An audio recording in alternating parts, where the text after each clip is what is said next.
So I think now you should hear it.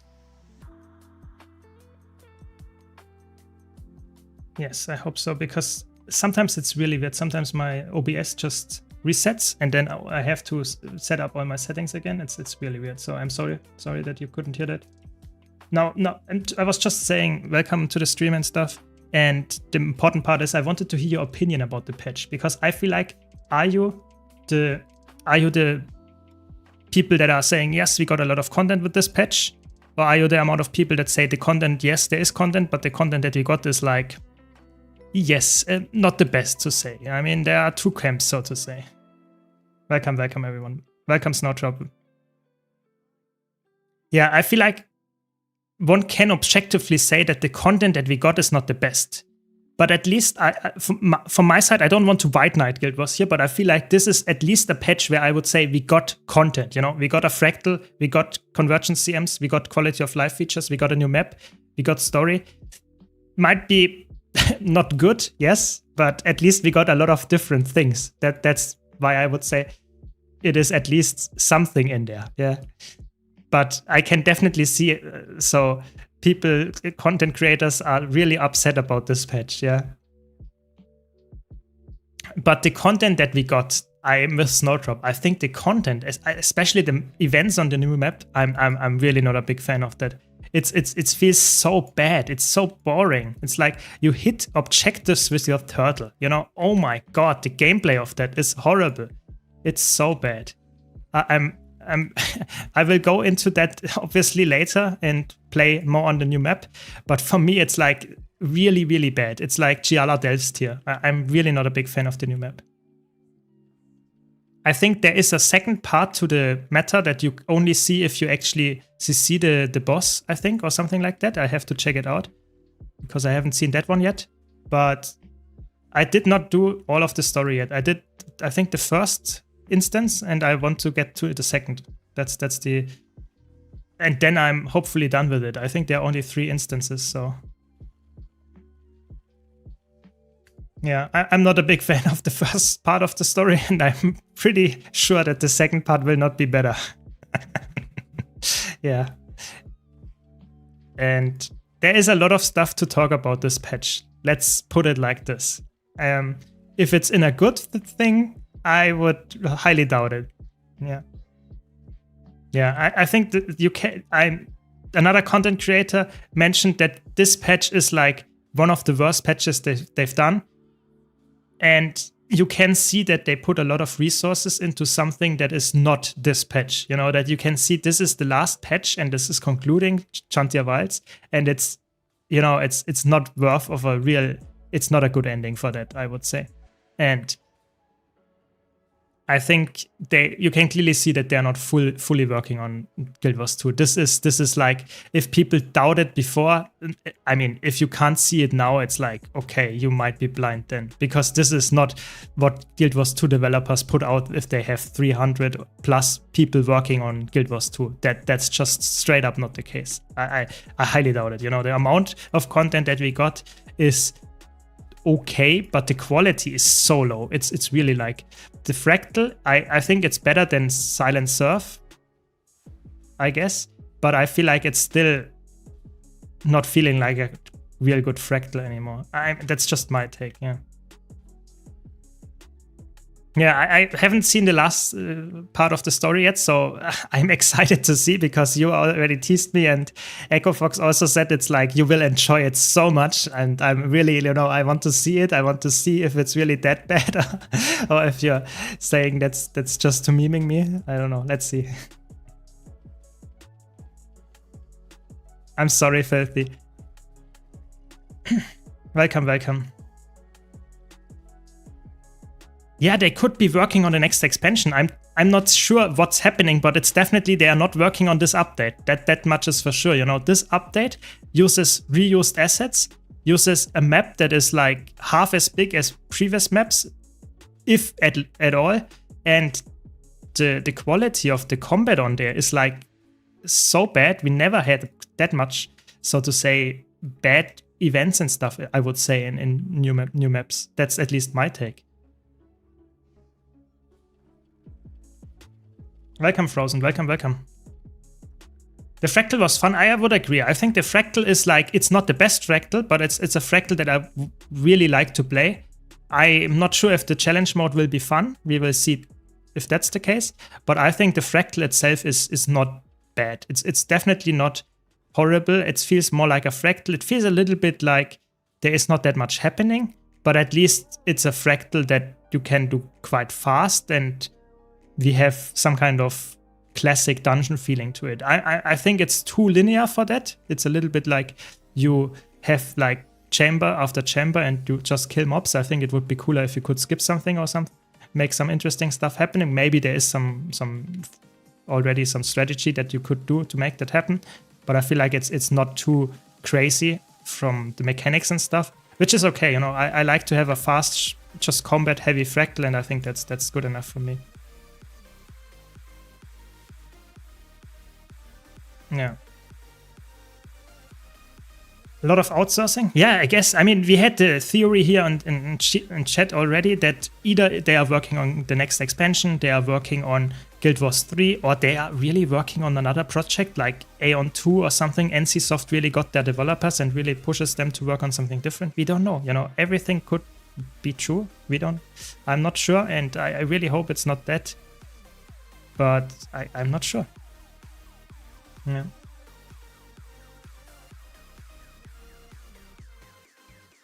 I'm sorry, Filthy. Normally I don't swap that often in the last few days, but today I felt like I have to stream a bit to make show the content and show you if my opinion, and want to hear your opinion as well. If you like it, if it's good, if it's bad. I feel like I really want to get the story done and check it out and stuff. Yeah, the content, exactly. I want to give my take on it and want to hear your take on how you like it. I think there is a lot of interesting things with the fractal to say. I'm with you. I think that I have to be honest. I have a hot take here. I think it's okay to use assets that we have before. So the Whisper of Jormek, put it in a fractal. I don't care. I think the mechanics of it feel like not existent that much, you know. It's like and maybe in the challenge mode it will be more, but I feel like in the normal mode it feels really, I don't know, weak. It's like it's just a boss that does some attacks and that's about it, but it's not really that interesting.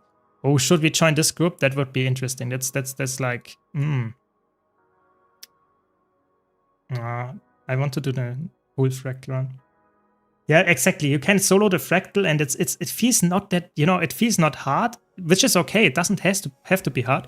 But what I don't like is that it's like, it feels like not the classic fractals. It doesn't have any crazy new ideas. It feels like it's just few enemies to kill, and then you kill a boss, then you kill another few enemies, and then you kill the last boss. It's like, there is not really like crazy interesting things, puzzle mechanics or something to skip or something. It feels really linear, really like just, I don't know, it feels weird. I am not the biggest fan. I think it's better than Silent Surf and Lonely Tower personally, but it's still not that good. Welcome, Romexpert, welcome. I think there is a lot of the stuff that is interesting to this patch is in the new map with the collections and the new legendaries, and also with the, how is it called, this collection regarding the where is it? I think it's in Rare Collections or something, where you can get all the tomes into one thing and that kind of stuff. That's a lot of their effort into longevity of this patch is into this part of the patch, which is, yeah, interesting to say the least. Comment in under your new Relic video and have seen your live. Perfect. That's what we want to hear. I think the Relics is one of the better part of the patch for sure. I'm always up for Relics and theory crafting. Welcome, MD. Can you scroll through your settings, Rick? Yes, I can do that. So those are my settings. I also have multiple settings guides. You can check those out where I explain everything, but this is, you can also scrub, of course, if you're on YouTube. I wonder why Teapot hyped the patch even after he saw the big bad guy at the end, his fucking Gorseville twin. Yeah, I think the problem is that the meta event, you know, I was hyped that we got a meta event, you know, that's what I was hyped about. But the thing that I was not hyped about is that the meta event feels like there is no real boss at the end, and the parts where you fight is only the Gorsable guy. Everything else is like you're fighting structures with your turtle. It's horrible. I will do it later again just to get the achievements, but it feels horrible. It feels so bad. It feels so bad. Yeah. Yeah, I mean, I want to hear your takes on the patch as well. We will talk about it as well. I will also do a video about it where I put it very concisely, but today I want to play a bit of the patch a little bit more and see everything so I can give a really, so to say, full-fledged feedback and not only say one thing about the patch and didn't play everything. But I can already tell it's not the best. It's not the best. I guess let's do the meta event.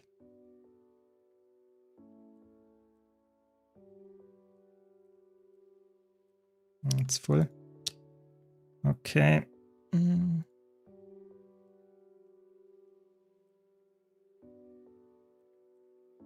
No, it's also full. Give me something that I can try. Maybe this one. There we go. Yeah, the Chanter Wilds convergence. Oh my god, what can I say? I feel like that they added the Ura Titan is, I'm not sad about that. I think that's good that they added it. Personally, I think it's not a very good thing that it feels like almost, you know, it's not really interesting. It's like you see it and doesn't have any mechanics. I think Decima is by far the best one in convergences.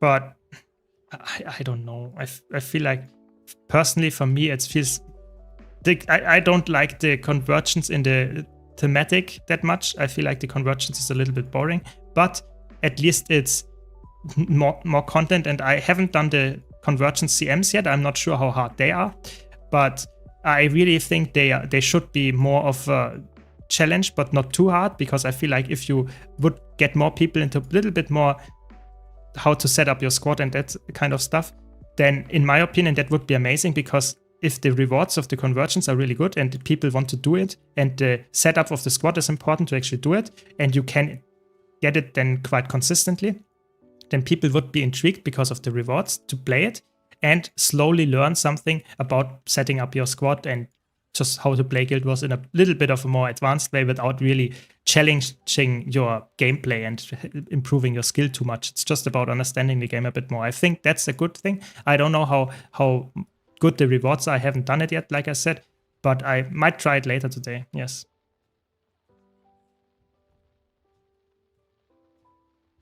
The Lightborn skins. Okay, let's check.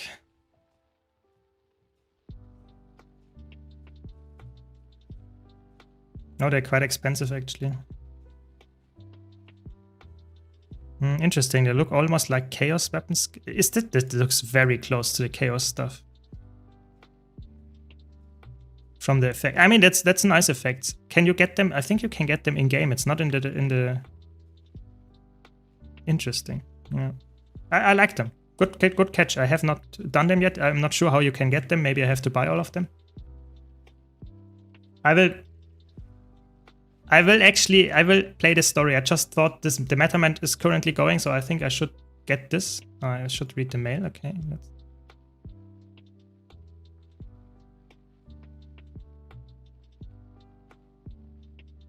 Oh my god, do I have to? Oh my god, I have to do a collection in this story. That sounds bad. No, I just want to get the meta event done, you know, to get the last mastery point or something. Yeah, story chapter. I mean, oh my god. The story, you know, and now we see the boss. Oh my god, this boss is like, oh. That's gonna be amazing.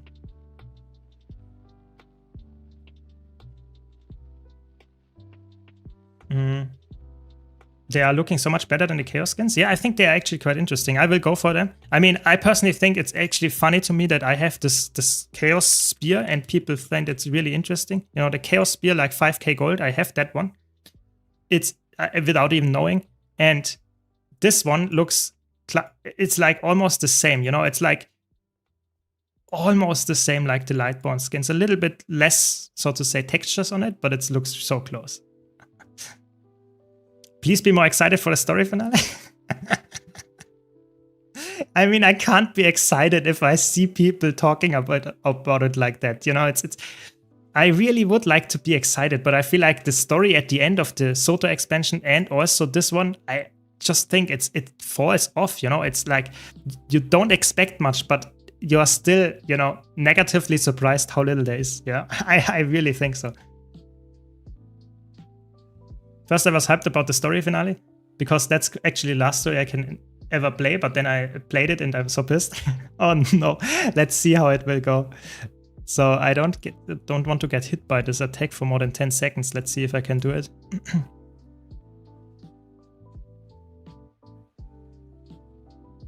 Oh my god, this meta event. Is there actually some kind of infusion or something that you can drop here? At this point, they should just have added the Gorseville, the ghostly infusion here as well, you know, just for the memes. You know, using the same boss and actually the same loot table. That would be amazing. Chaos is more of a flashbang. Lightbone is like a basic weapon with the light glow stuff, and if you store them, you have the basic weapon of it. Oh, okay, that makes sense. Yeah, I think I like that design. Can't even play the balance changes in June 24.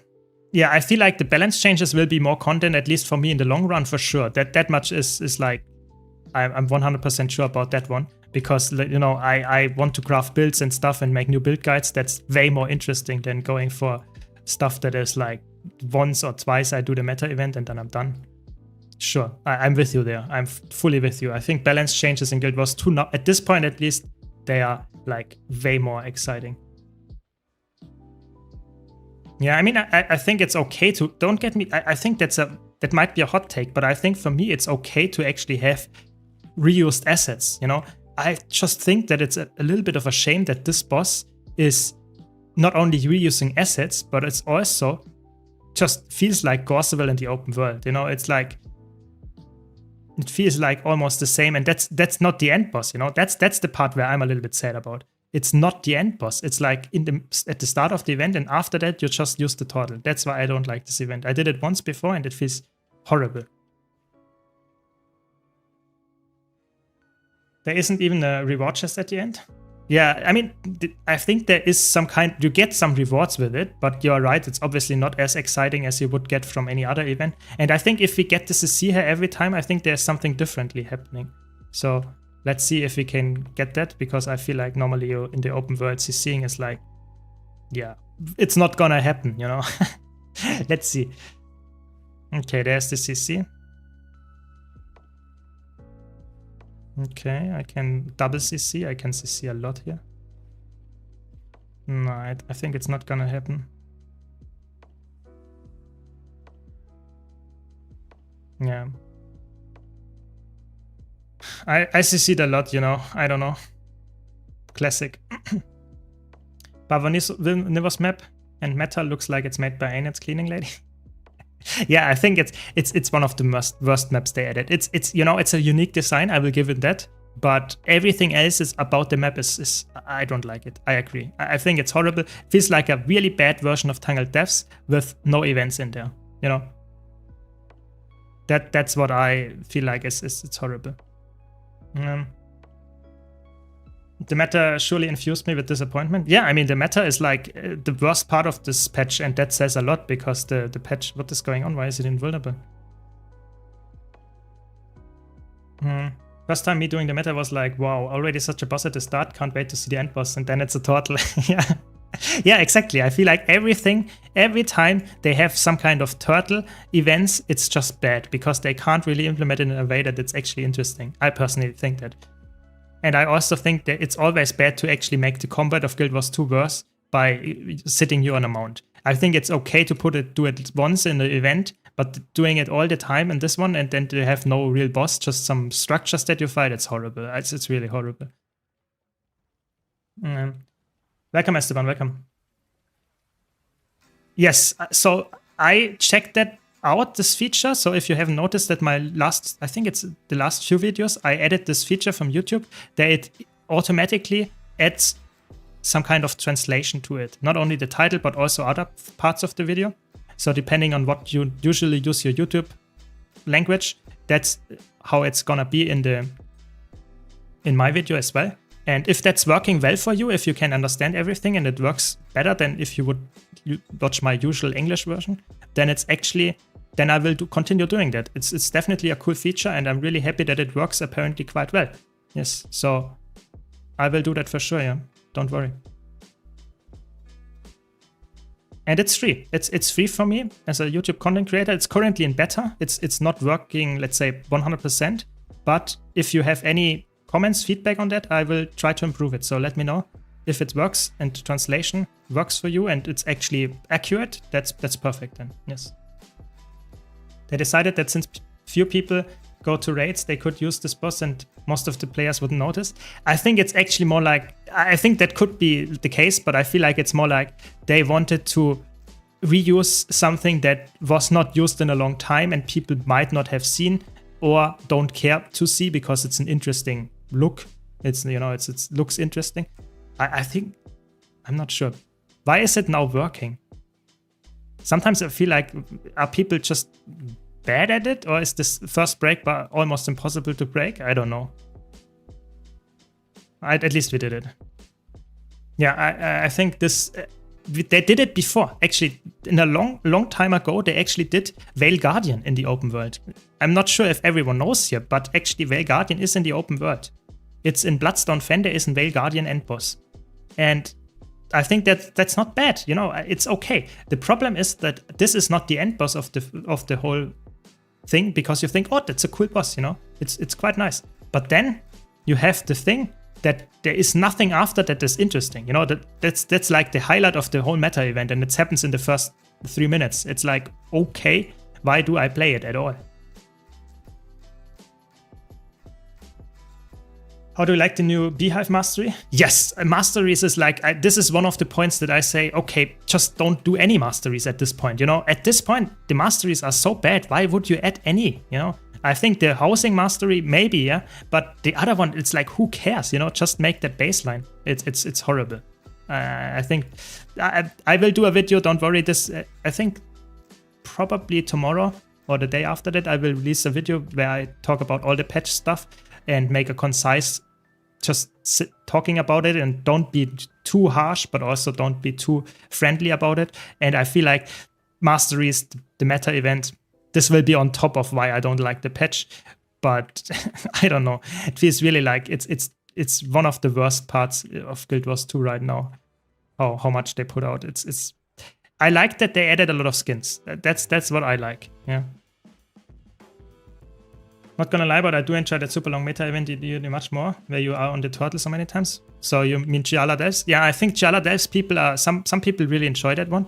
I personally don't like that one, but I can see why people like it a bit more than this one here. This one is like, it's short, but it's somewhat short, but it's so boring. It's so boring. Why do you hit those structures? You know, it feels like just boring. It's just, I don't like this kind of gameplay. I watched the last video in Japanese, didn't understand anything, but I agree. Perfect. You know, I didn't even know that I could speak Japanese so well. Yeah.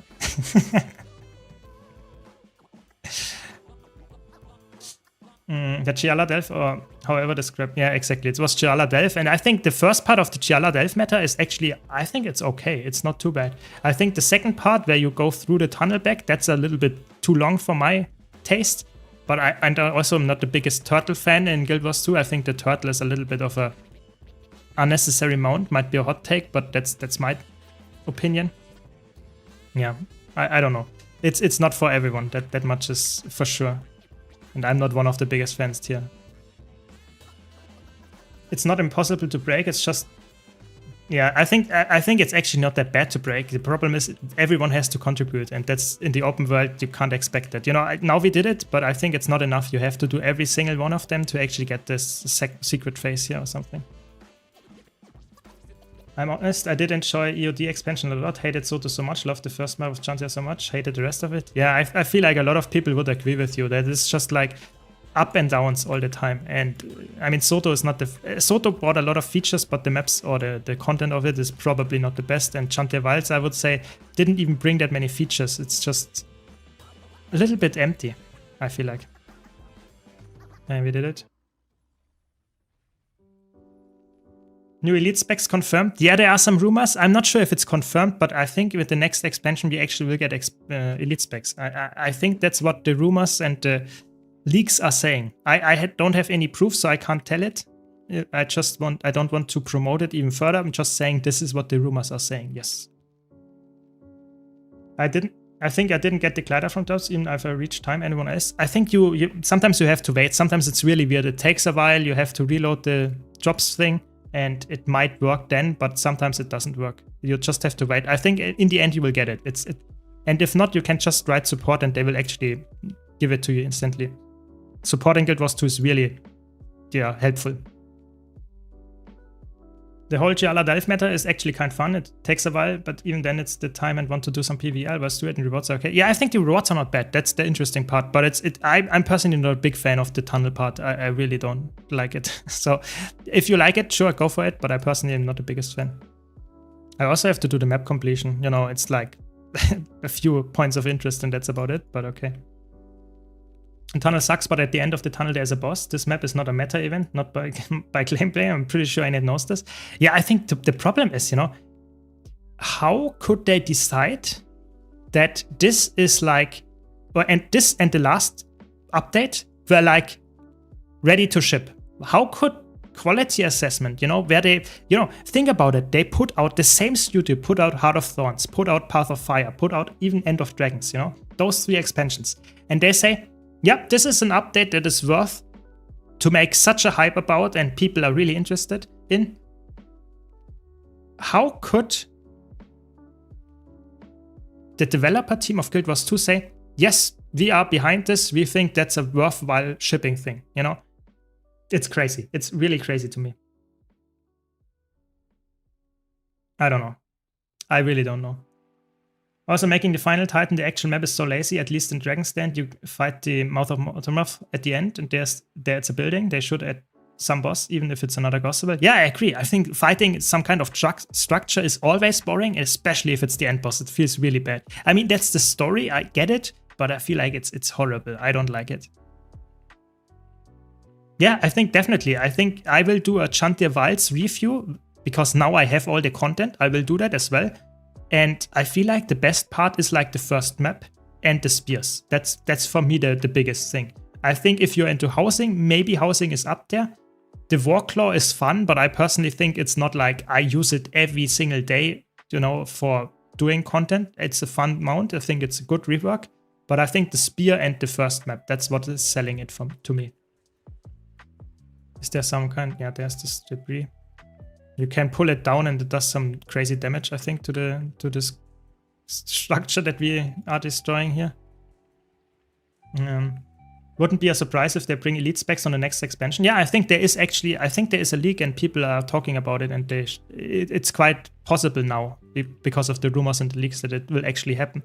And this is, in my opinion, then you could interpret it in different ways, but I personally think they just want to sell the last expansion to people and don't care about, how it's actually, if it's changing the game in a negative way. It's just they want to get expansion sales, they want to get people hyped about it and have some fun with build crafting, but they don't care about balancing anymore. They say, oh, it's completely gone. We can't balance elite specs anymore.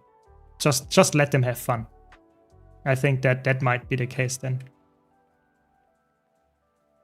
Yeah, I agree. I think that should have been the case. Yeah, that's like the battle pass system. I think there should have been living world. Yeah, good point. Best part of the patch for me was the jumping puzzle. Yeah, I think the jumping puzzle is fun. I did it as well. I think it's a long jumping puzzle. It's not too hard. It's just very long. I like it. I think that's good. Yeah, good thing. I agree. Have you got the Greer CM Convergence Relic yet? I mean, I have. The thing is, you can get them from World vs. World and PvP reward tracks, so I have them all. That's just so to say. I don't have them unlocked. I could get them all. I have the stuff already lying around. But I want to get the achievement, so I don't have it yet. And I will go for the Convergence CMs, I think, in this stream if I find a group for it, yeah. Housing system by itself is amazing, but we still lack housing items.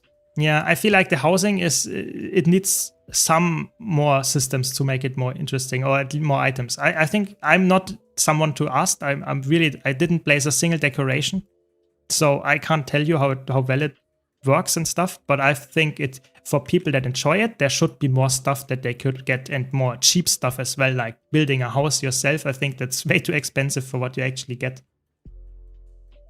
Welcome, Vasan, welcome. I think you can see, you know, this map is like, I'm fighting structures here, and that's horrible. I don't like it. Give me some healing. And Wing 9 will be fighting KC, but with the turtle, and your combat skills get disabled. Hot take, I think there will never be another raid wing. I think that, or maybe not a hot take. I think this is like very unlikely. I think if we get another fractal, we could be lucky, but I think we will not get another raid. That much is for sure. If we are lucky, we get another strike mission and a fractal, but I feel like we get either or with the next expansion, to be honest. I have hundreds of played hours and barely played 2 elite specs. I don't need 9 more. Yeah, I mean, that's totally fair. I think they just want to sell the next expansion, and to veterans there has to be some kind of feature in there that is actually worth purchasing. If you look at how many people actually bought Soto and how many people bought Chantier, it's actually going downhill. You know, people don't want to buy the new expansions because they don't provide that much value, and that's not good. You know, that's not what you want. You want people buying expansions. Doesn't matter the experience level, and elite spec do that, not like some kind of weird maps that no one wants to engage with. Yeah. There's one more jumping puzzle, yes. And it's not too bad, don't worry about it. It's actually one of the few fractals that gave me a traditional dungeon feeling, but then again, I'm not even sure if fractals were designed to be modern dungeon in the first place. I think the new fractal is like, it feels like a dungeon. It feels a little bit too linear for classical good fractal, but I think it's for me a decent fractal. I like it more than the Lonely Tower, personally. Yeah. And I will only judge it if I see the challenge mode to it. Maybe the challenge mode adds a lot of cool, interesting mechanics. Maybe, we don't know. So I will judge then. Yeah. Housing is expensive if you plan to decorate it. Yes, that's true. And I think that's intentional. They want you to have some longevity in there just for going for more gold farms and that kind of stuff. But I personally think you should also have some, you know, there should be a spread. You should have some easy to get decorations that are cheap, that you can use, and you have some fancy ones that are really hard to get and expensive. I think that would be amazing. It's not the case, sadly. I think most of them are actually expensive. That's just how it works. I'm not the biggest fan here, but yeah, that's what they decided to get. I think it's also interesting that we now can get this shimmering aurora background thingy here in the homestead. That's also cool that we can now preview it. That's really nice. I might actually buy that, even though I'm not a housing enjoyer at all. But maybe I will just record some videos and have that in the background. That's maybe just for that I might buy it actually. Anyone here knows what I'm missing on Season of the Dragons? I'm not sure. Yeah, the background thing is insane. You know, they put more effort into this than a lot of the maps parts, I would say. Sorry, I don't know what you're missing. Maybe you can send a screenshot or something, but I'm not sure what you're missing. The system by itself is great, but yeah, we lack basic of simple items like walls, chairs, tables, and if we could buy it with gold, it would be better than crafting. For example, on one wood wall piece for like 20 silver. Yeah, I think it should actually not be silver. That's my hot take. I think it should be, and that's the interesting part, it should use a lot of materials baseline. Like, I don't know, one piece should use 1,000, 2,000 wood or something, you know, so that it would drain the economy, and you can easily get this.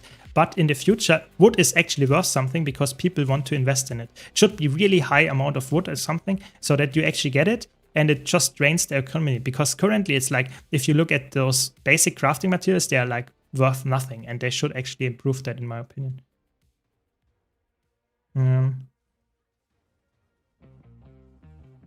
Oh no. Speaking of that Aurora, you have to always activate it from the NPC in your homesteads. Yeah, exactly. That's horrible. I don't like that system, how it works, but I agree. I think it's better or it's well made in that sense, because it's like an interesting feature people might invest gems in. I think they always like to make features that are actually giving them money directly by gem store items and stuff to be really good. Look at the Wizard's Vault stuff. That's also very well done. It's like the in-game skins and that kind of stuff. Especially, I personally don't like that we got the new tomes so that we can store our tomes. I don't have that feature yet, but if you have that, it's actually just a pop-up window, you know, so you have to use, I think, 3 clicks to get to the end of Dragon's maps. So I probably won't even use it. That's the crazy part. Yeah, I think if it's like, if it's paid, then they put way more effort in it than if it's just like not really. You don't have to spend real money, then the effort is lower. That's just how I feel they do it. Would be better if it stayed active. Yeah, I think it should be. That's how it should be. I hope they fix that, because they should. But I think the problem is it's coupled to the real in-game time. You can see here I have night currently. You can see here down maybe.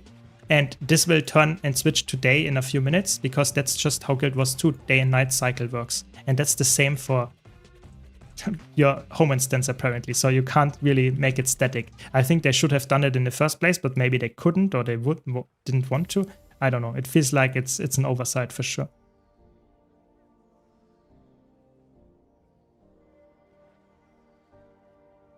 Yeah, I'm not sure. Roaming Spirit, that's actually the case, you know. You only see the finished video, but if I actually want to do a recording, I have to set up my character, and I have to, when I do a recording session where I record 4 videos or something, every time I go into the homestead, I have to check if it's currently freshly set, because then it doesn't change. It's like horrible that this is like always the same, that I have to wait and really do it all the time. It's not good. I don't like it. But I was just, you know, at this point I accepted it. You know, I'm not only that, but I accepted that we didn't get that much content, or that the content is not that great. I'm just like, at this point, I want to have fun, want to get the achievements. I'm happy that we got something. So I'm just acceptance phase at this point. Yeah, exactly. The sigils is the same. The sigils are like night and day sigils. It's like, it's from the core game, and they never changed it. And it's the same with fractals and dungeons. They are just tied. I think they are static. That's the interesting part. There they can make it static, but in Homestead and stuff, it's actually not Homestead. It's actually not the case. Really interesting. But they said they will still work on Homestead system with the next expansion. Yes, I'm pretty sure that the next expansion, if it's just in a gem store, but they will probably give us a complete new Homestead. So the location would be different. I would be highly surprised if they didn't do that. I think they want to expand on that and want to get people engaging with the new stuff as well. I think that's very likely. I'm not sure if it's like the best thing for me, because I personally don't engage with it. But if there are people that are engaging with it, I think that might be a worthwhile thing to do. And I would be really surprised if they haven't done that. Yeah.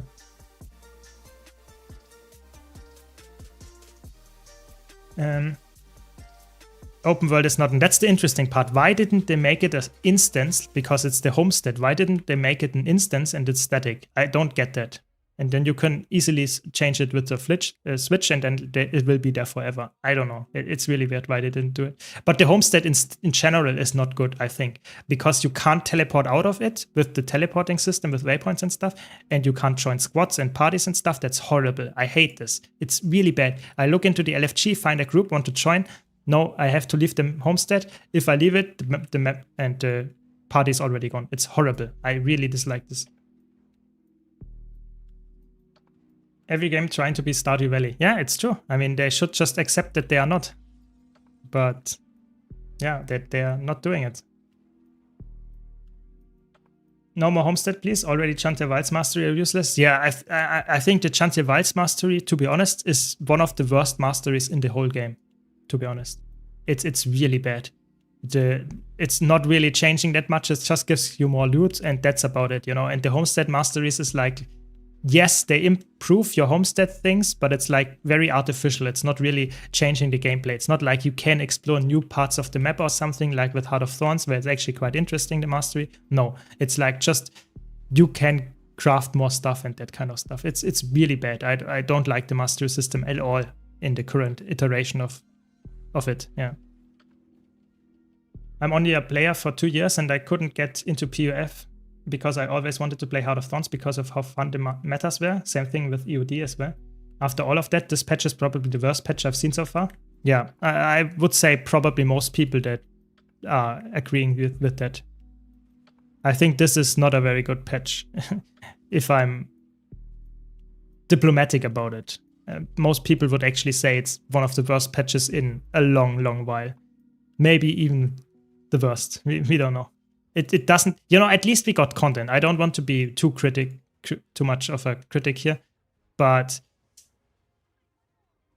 yeah, the content itself isn't that promising for the future of Guild Wars 2, I would say. Maybe they are working on the expansion, and the expansion is like a big, let's say, blast and really cool, but to some extent I doubt it. I think the expansion will just be elite specs, and it will be really fun, and 1 or 2 maps, and that's it, But let's see. Maybe I'm wrong here. I still enjoy the game, don't get me wrong. If you're a new player, you have still a lot of stuff to enjoy. It's not like there is nothing to do in the game. It's like I played for over 10k hours, so you have a lot of stuff to explore as well. It's just the newest content doesn't look like that, amazing. I think they will never do identifying and salvaging at the same time. I think they will never do that. I think it's already quite okay how fast you can do it, but I agree it would be even better if they would do that. At this point, I think the quality of light features that we got the Rift Essences in the wallet, they should have done that in the beginning. I think they should have done the tome stuff in the beginning. I think it's not really that much of an effort, but I'm happy that we got it now. The Gobbler thing is really fun, and that we got more homestead decorations, that's also quite nice. But overall, the quality of life, I would say, yes, good. I'm always up for quality of life, but I agree some of the quality of life they should bring us, they never did, and I'm not sure if they will ever bring it.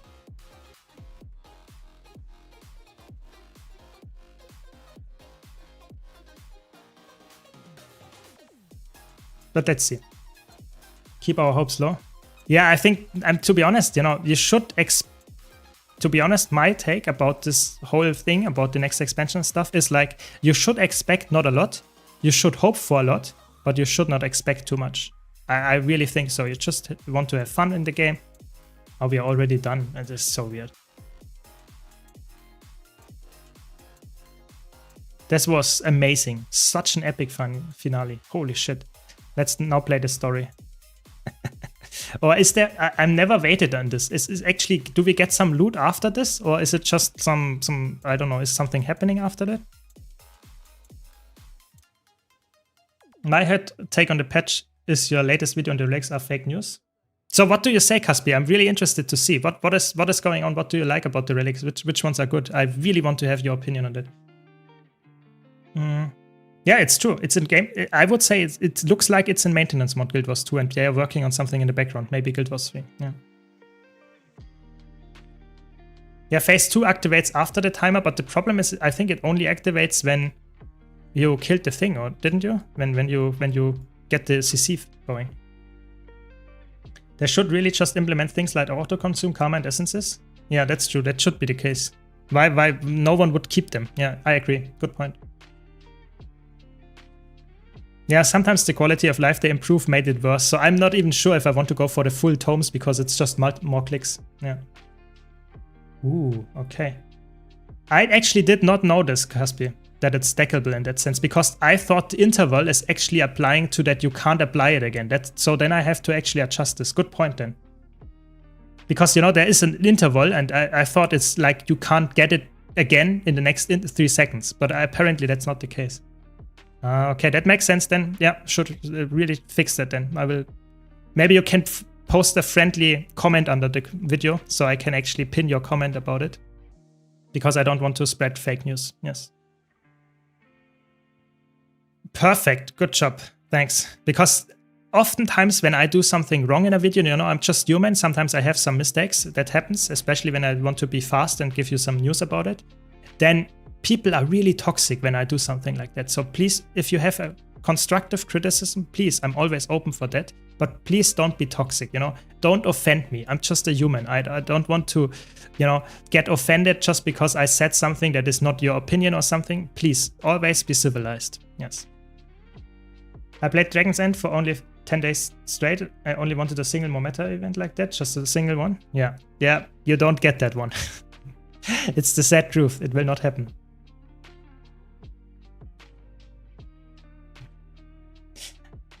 Yes, you're a community hero. That's what you are, Caspi. We all know that. Yeah, exactly. I mean, if it's like the whole video is like it's not true because I made a big mistake, then I will actually take it down. But I feel like this might not be too much of a difference maker, but maybe it's actually worth considering going for a retake, re-upload. Let's see if it's. But I feel like for PvE it's still shit. So that this assessment is still true.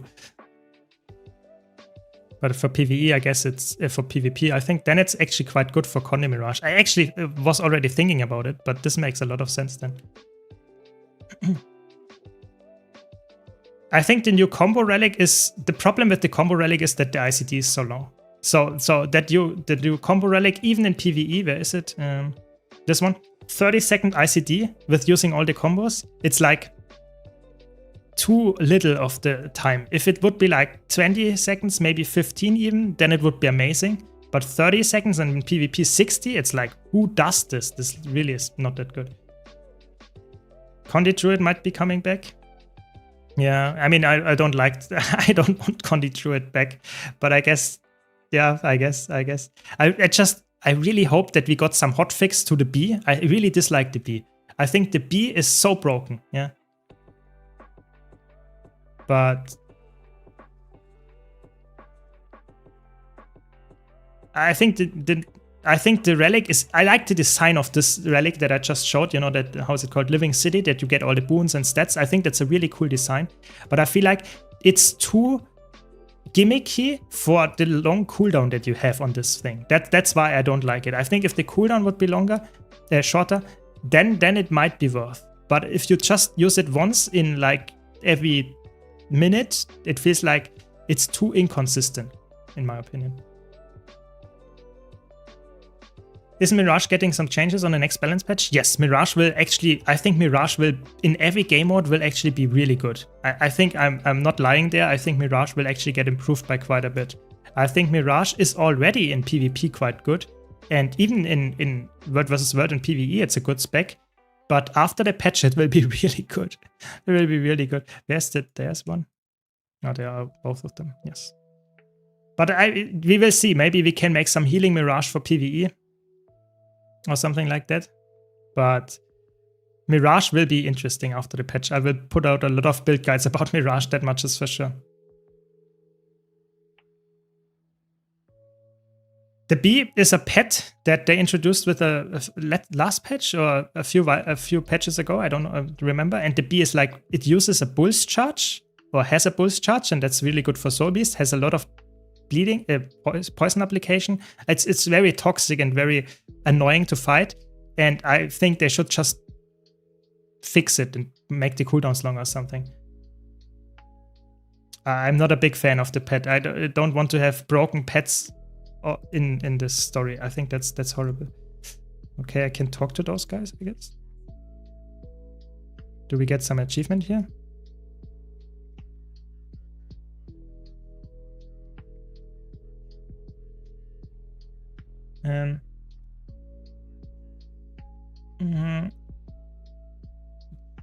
Yeah, it might be. I agree. It might be decent on Celestial Harbinger. I think for World vs. World, I'm agreeing that this might be a decent pick there, because then you have, so to say, a second cope elixir. You know, your elite skill, a second one of that. I think on Celestial builds, that might be one of the rare cases where this relic might be actually worthwhile using, because you actually get, of the all stats, you get a lot of value. You get value from the base boon duration increase, because you have with Celestial, if you run, for example, Divinity Rune, you get like or even leadership room, you get like 20% boon duration. That means that you get 6 seconds of all boons, or in World vs. World is like 3. Yeah, could be worth it. Yeah, could be worth it. I have to try it. Interesting, definitely.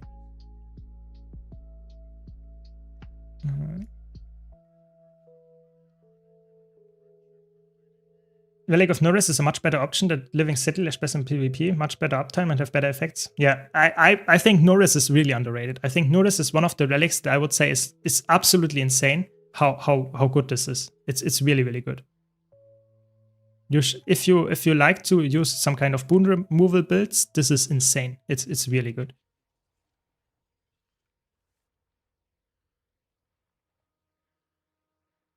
Yeah, maybe it's like a different. It looks like a Bull's Charge and it has this similar effects. That's what I'm saying. But you're right, of course, it's not perfect Bull's Charge. It's like the Beast Charge. Yes.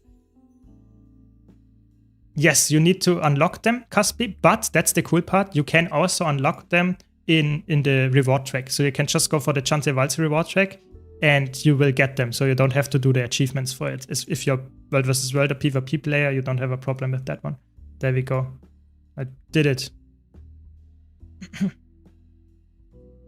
So now let's take a look at the amazing story, I guess.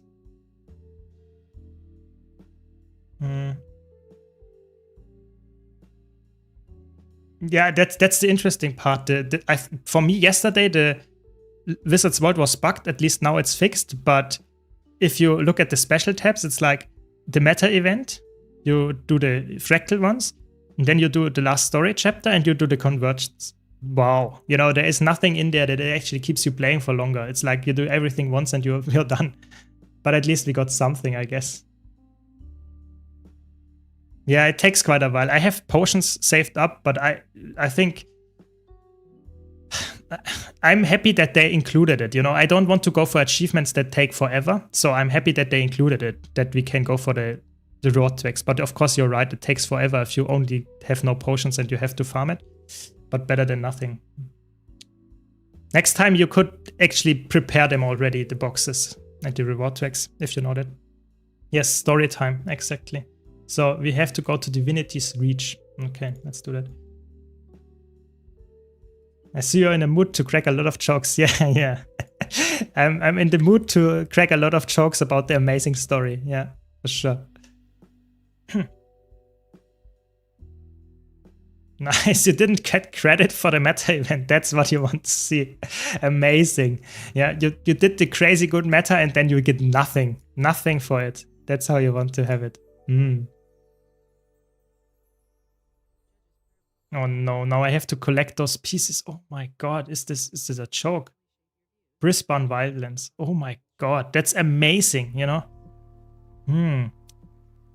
Perfect. Nice, you have the big pots lying around. That would be awesome. Then you can actually showcase the relics in World vs. World and stuff. Where is it? Oh, there. Are you a story enjoyer? Not at all. I don't want to be mean for anyone that actually does it, but personally I think it's like I play Guild Wars 2 for the combat, for the gameplay, for the interesting mechanics and build crafting. I don't play for story at all. I really have no interest in the story whatsoever. I play it, of course. I even try to go for all the achievements just that I don't have to replay it. But yeah, I'm not interested. That's the sad truth here.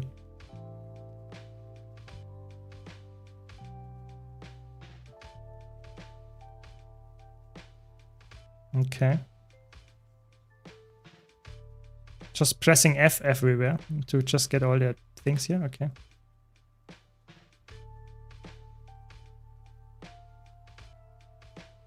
Queen style, okay. Ready? Really collection and story? Yeah, it looks horrible. I mean, at least it's not too bad. Apparently you can get multiple ones in one location, but it feels like just delaying the inevitable. It's really like, there's the entrance. I think it feels like they want to prolong the story. That's the thing.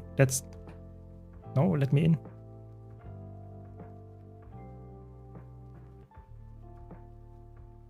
He will be after this one. Yes. Maybe. Shield. Statue. Oh, I can't get it anymore. What? I have to redo it. Oh no, ma.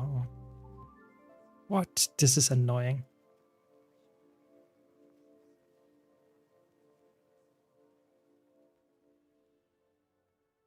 Or not? I don't know. That's the last one. Divinity Switch again. The feedback I give you on the translation. On the Relic video, a new player might not understand some translation. The stance was not translated well, but players who knows the game understands what you mean. Yeah, I thought this might be an issue. So thanks for the feedback. I really... Where is it actually? In the new map. Okay. Yeah, that might be an issue. I try to fix it. Thanks for the feedback. Yeah, I guess I missed most of it. So maybe I have to restart it and do it once again after this. Yes, I will do that. It's fine. I will just complete it and redo it. That's how much I enjoy the story part.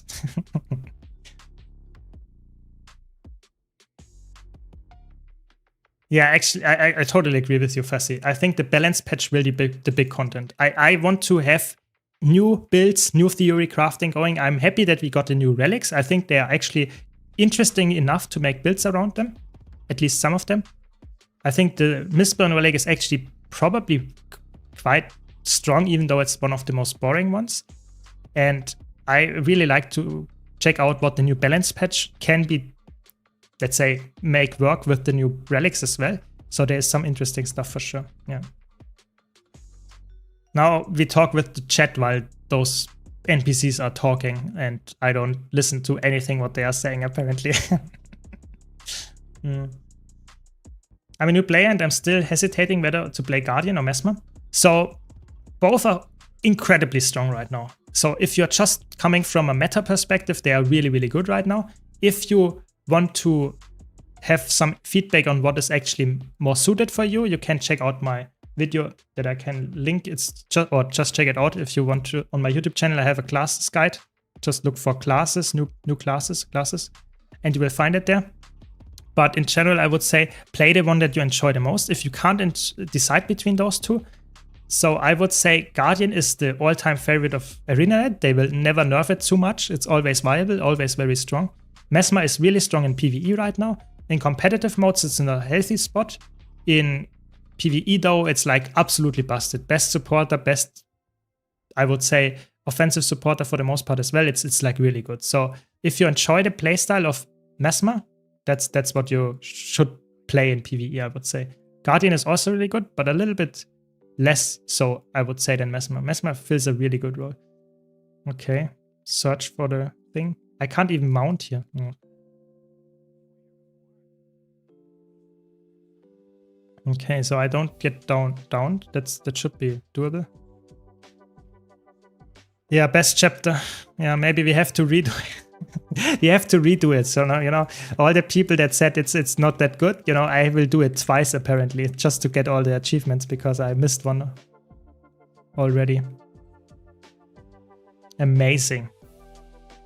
At least I can fight a little bit, even though the fighting is not that interesting.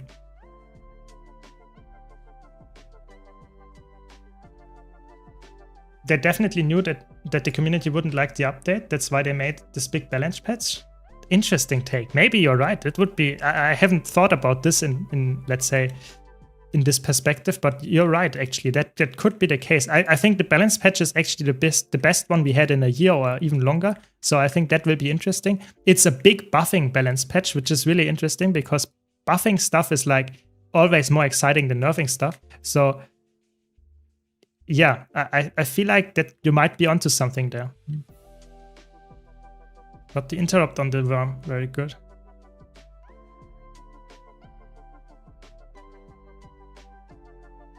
Any possibility to make gold out of this patch expansion? I mean, there's always, you know, possibility. I think if you just look at the material prices and that kind of stuff, especially I think the amalgamated gemstones. Let's check.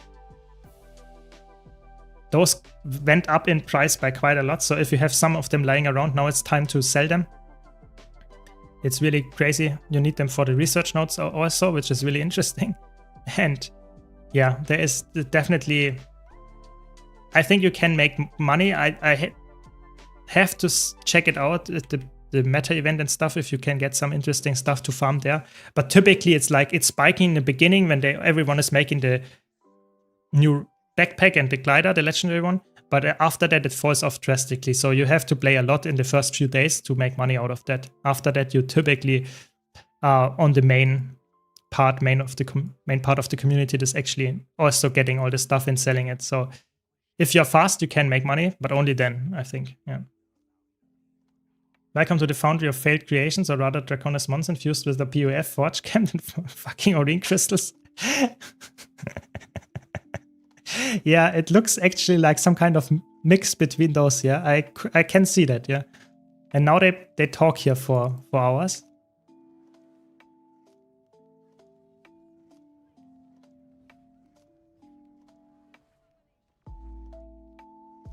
Yeah, I mean, it doesn't look like that hard of a fight. I mean, sometimes I go for solo builds, but most of the time I just go for a quickness build here and I will be fine probably.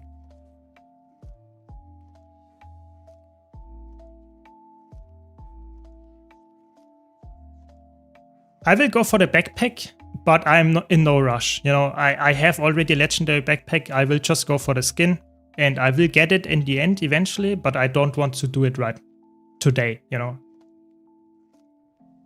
So I will see when I will get it, and I will also maybe do it on stream. It depends how long it takes, but it's definitely a goal of mine getting the skin because I like the skin. I know Filthy, for example, hates the skin, but I personally I think it looks unique enough to actually go for it. Yes. Oh, come on, it ported in the last second. I mean, the expansion backpack is not for everyone. I can see why you would say that, for sure.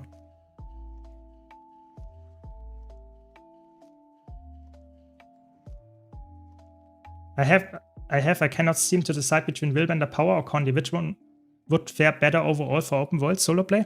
So that's interesting. So for open world, I would say if you're an easy content, I would say the confusion is killing me. If you're in open world and easy content, power is always better because you kill stuff faster. Yeah. But if you're in a scenario where you are in long fights, you want to solo, let's say, Heart of Thorns 0 points, or you want to solo bounties and that kind of stuff, then I would go for the Celestial Condi version. Yes. I think the Condi version is overall the safer pick, whereas the power version is more like it's working very well in easy fights, but in harder fights, Celestial is just broken. Yeah. So that's my suggestion. Go for Celestial if you want to play really solo without any support, and you will be safe and 100% always happy about it. Yeah.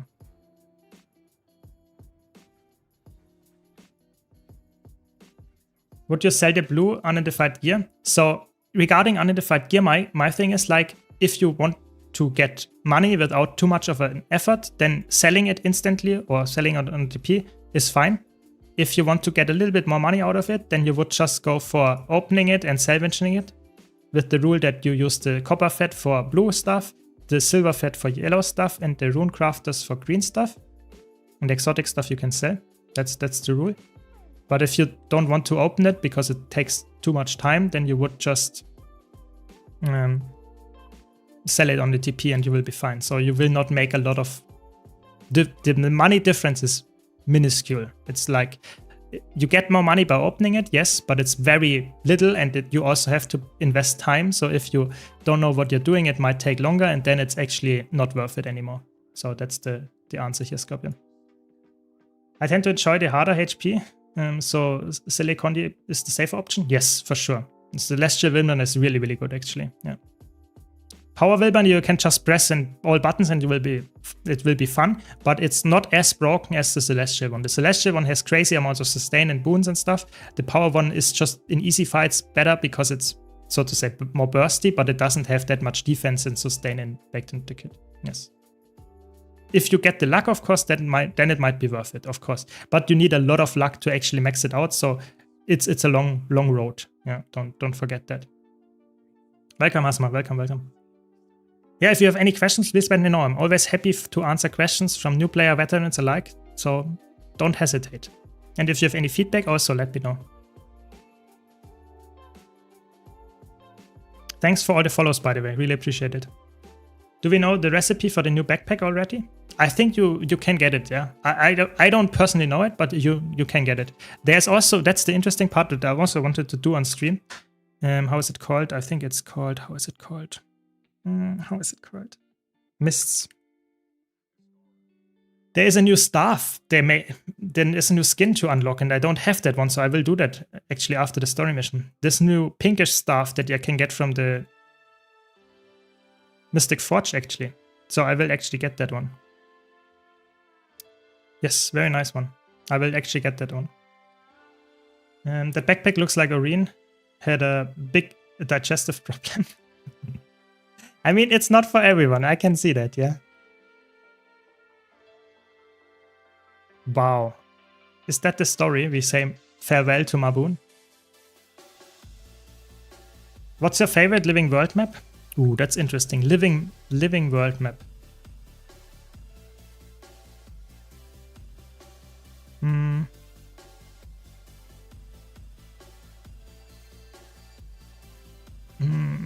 I think I like Draconis Mons. I think Draconis Mons is really nice. What else do we have?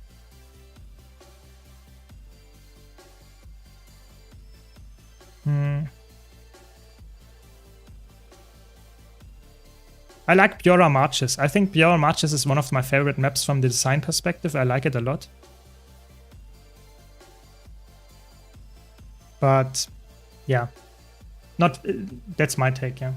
You think Harrier Tempest could be better than Celestial Tempest with the new Inferno trait? It could, yeah. It could. I think it's actually not that broken because they downscale it, but I will try it out for sure. I think it's very interesting for sure. I will try it out. Maybe it's actually worthwhile. It would be really fun. I like to have builds that are that crazy, you know. But we will see. We will see.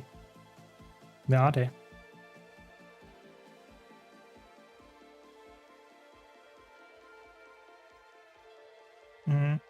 I'm dying to wait to see your Spellbreaker video. Yes, it will come out tomorrow, don't worry. I always sometimes I do a video that I release for my channel members first, but don't worry, it will come out 1 or 2 days after I do that. So there will be no video will be locked behind some kind of paywall. Don't worry. It will come out tomorrow, yes.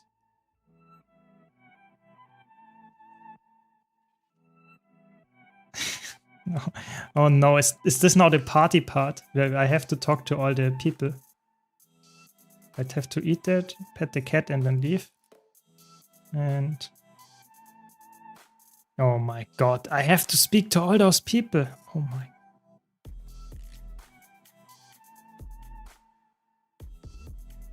Oh my god, oh no. It's a talking part again. Chantel Waltz, you know, the expansion where we only have to listen to. Oh my god. I think if I wouldn't stream, you know, I would just leave the game running and would just go elsewhere. You know, I can't take that anymore. Oh my god.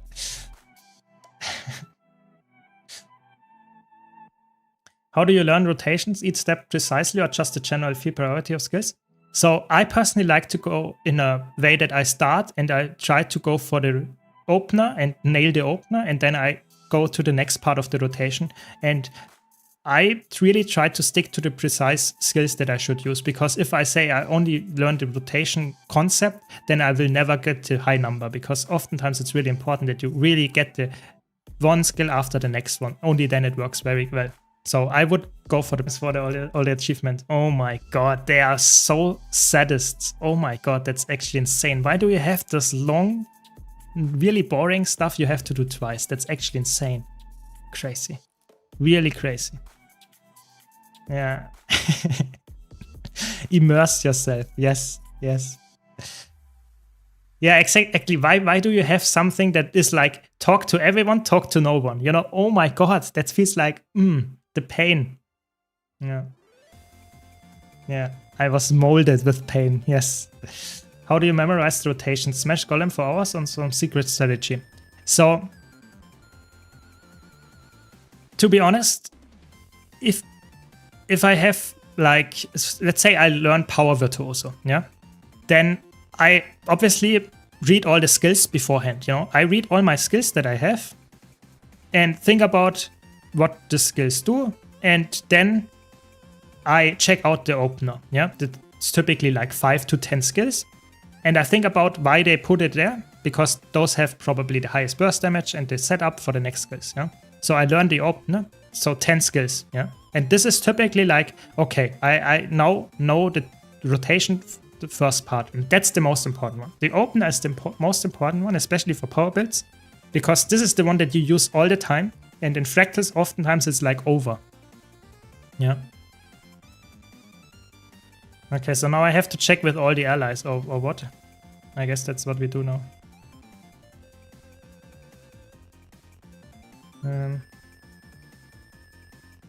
Yeah, so this is what I really think is important, that you nail the opener. And after that, I would say, yes, you should learn, if you want to go for the most optimal damage, you would learn every single skill and just try to always, like, I start with the opener, then I go to the next part of the rotation. If I do a mistake, I know that I did a mistake because I learned it. You know, I have it open on my second monitor. I go back and I reset the golem, try it again, and so that I always do the opener because it's the most important part, go to the next step, yeah? So that then I will go to 20% of the full rotation. Did I do a mistake? Reset the golem, do it again, and then I will go and go and go. And after a while, I will get to the full loop. And when I get the full loop perfectly, once or twice, I will stop. And that, depending on the build, that takes me like half an hour to 2 hours, something like that.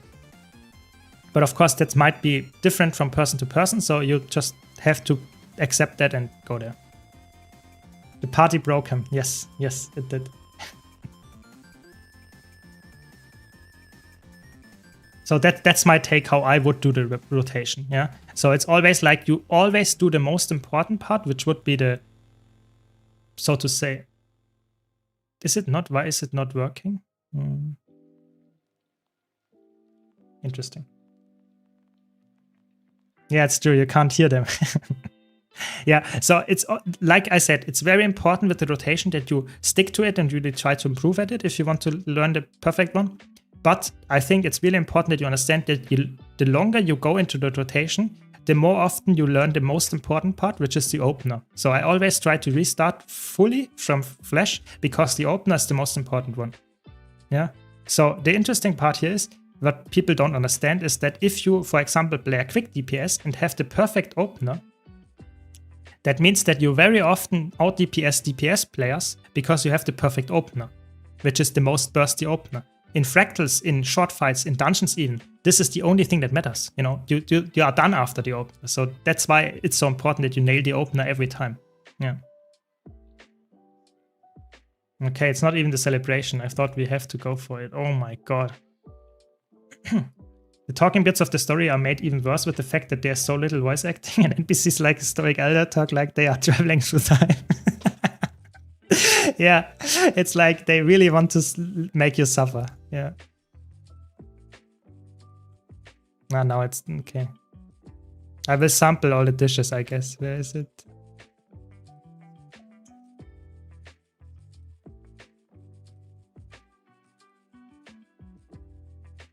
There we go.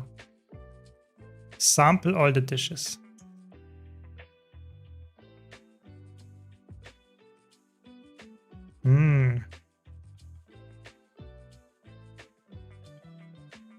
There we go.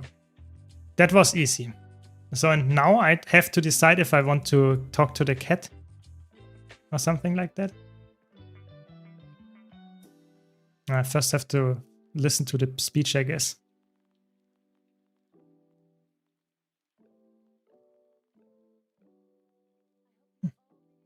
Yeah, I mean, I don't know. I'm not the biggest fan of story. That's my hot take. You know, in general in games, but also in Guild Wars 2, it's like, especially in Chance Wilds, it feels like they really made it worse than before. It's like you have to listen to so much stuff without actually being able to skip it. You know, why can't I skip it? You know, I don't care about the story, so let me just skip it and get to gameplay. Welcome, DC. Welcome. It feels painful. It feels very painful. What I also want to mention is that the drops on Twitch that we currently have, I'm happy that we get drops, and I think that's really good for me as a content creator, but in general, I like to get drops and have some engagement with the game. But what I don't like is that this time the drops, I would say, are not that amazing. It's like skins for the most part, but that's about it, yeah. And I think that would be more interesting to have it in... Okay, now I have to pet the cat. Okay, where's the cat? There it is. Oh my god, and then that's the end. Okay, interesting. And now I will leave and have to redo the stuff.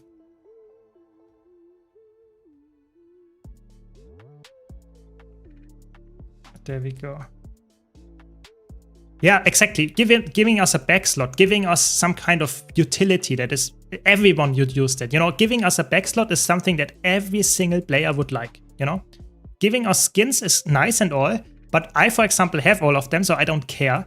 And even people that care might not care about this particular skin. So it's like, I think it's good that we get drops, but I personally think it would be better if there would be more interesting drops. That's my take here. Yeah. Yeah, I feel like the story after season 4, it's just not as good. You know, season 4, Living World, is the only thing that is actually really, really good. So now do it again.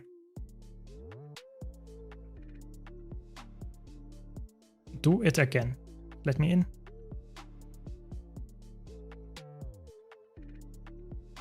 Do you have all of the story achievements and all of the content? I can show you when I have to listen to this, guys, because I don't want to wait here longer than I have to. Give me a sec.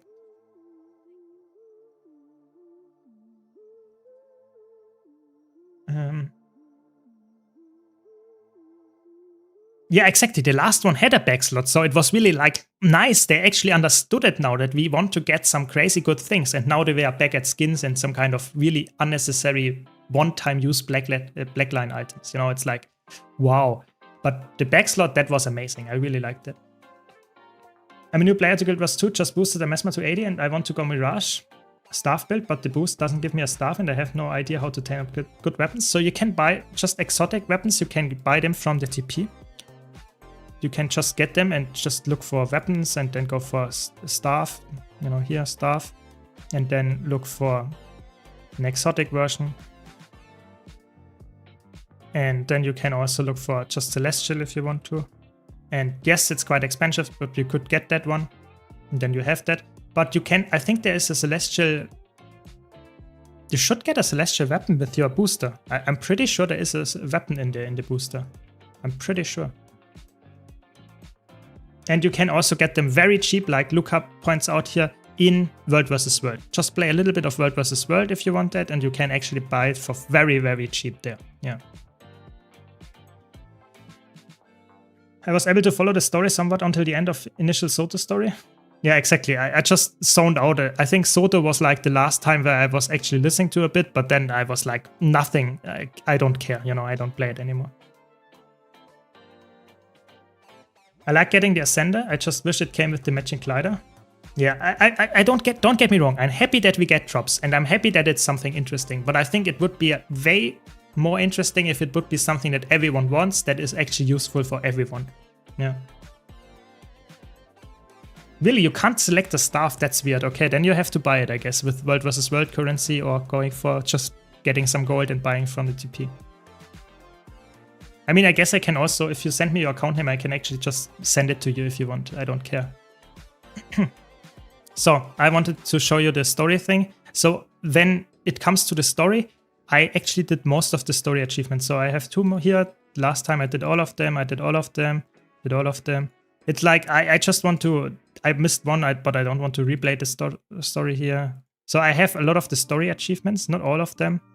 Sometimes I skip the part, but for the most part, I actually do a lot of the story things. But I'm not like an achievement collector, you know. I just try to get stuff that is annoying me, but, you know, I have decent amount of account points, but it's not like achievement points, but it's not... Yeah, I don't care that much. If I would be an achievement hunter, I would go for all of them, but I have a decent amount, but not all of them. Yes. Yeah, I need some painkillers to actually go over this one. That much is for sure. Half the people in the story didn't have audio when they spoke. Hurts emotion. Yeah, definitely. I mean, it's also not, even if you enjoy the story, it feels like you have to read a lot because it's not, they don't speak. That's the sad part here, for sure. I think that's something you missed with your booster build video. I'm pretty sure you cannot choose with the celestial weapon you get. You get some, yes, but you don't choose which weapon, which is, that's so weird, I'm personally really surprised that they do it like that, but a good point by you that I should have mentioned that then, that the weapons are not open for your choosing. That's the problem then, for sure. Yeah, so 2 more achievements. Now I have to talk to all of them. Oh no. Takes forever, probably. Are you done? Please. Thanks. 32. At least we can skip all of them, I guess. No, we can't. Oh my god. We have to wait until they are done talking. Oh my god. It takes forever then. 32. That's like half of the development of the patch went into this talking. Oh my god. It's painful. Can I wear 2 celestial staffs? Yes. So you can have one staff in one hand and the other staff in the other hand. But then you would have 2 staffs. So you could swap on Mirage. That's actually worth it because you can have sigils that give you endurance on weapon swap. That can be worthwhile.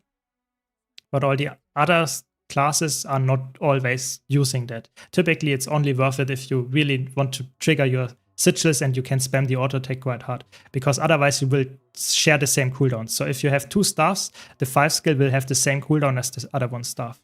Yeah. Surely you can skip all of that. Yeah, I mean, that some of them apparently you can skip. Nice.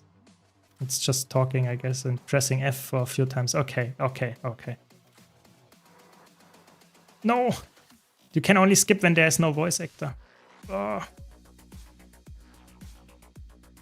Yeah, Snowdrop and Echo Fox and Filthy really enjoy my suffering. I don't know why, they want to see me suffer in the Guild Wars 2 story, apparently. Yeah, half of them aren't unskippable. It's like, it's like you have to, there are some good apples that you can skip and there are some bad apples where you just have to listen to all of them. Oh my god.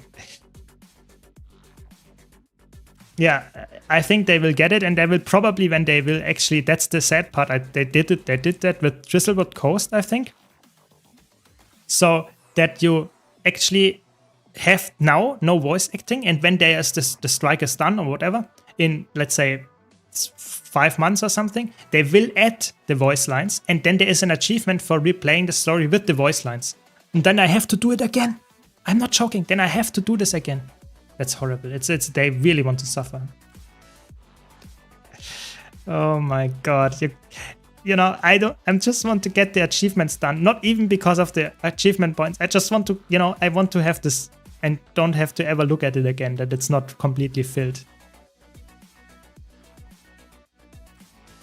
What is the best way for Mesmer to get some sort of lifesteal or recovery? So in PvE, I would say the best option is definitely Sakiros Relic. So you go for Sakiros, which gives you lifesteal while you are under the effect of Fury. And when you crit, and that's like easy to achieve. So this is the best one. Other than that, what is... I think your healing skill is quite good, but other than that, I'm not sure. I think you should not really have other options that are crazy good. Life stealing in general on Mesmer is not that good. It's not something that is very easy to get. Yeah, people are really mad of this expansion, I would agree. Yeah, I'm personally not, I think it's better than not getting any content, but it's definitely, it's not looking good for the future of the story, definitely. Would pay a lot of money to just skip the story stuff. Why can't I understand that not everybody cares about the story? I think they actually know that. The problem is they don't want to see the story done in like 10 minutes. If you can skip all the story parts, you would be done in half an hour, let's say. And they don't want to say, oh my god, there is no gameplay in there. They want to force you to play longer so that you actually think the story is longer. But I really dislike that. I think skipping all the story stuff would be amazing. Nice, at least we can skip those. Nice, nice. I think this guy we have to listen to again.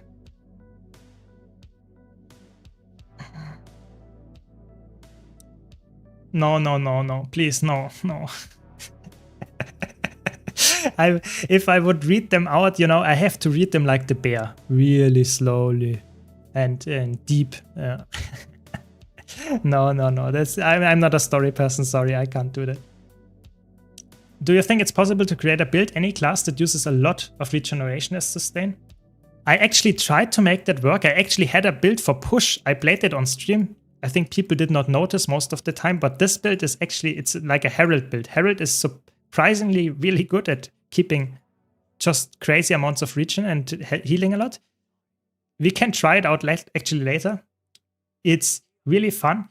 In PvP, it's sadly regeneration is like a boon that is not as good in competitive modes because burst healing is obviously the thing that you need. So that means in PvE, you have decent users of passive regeneration. So your typical healers use regeneration really well.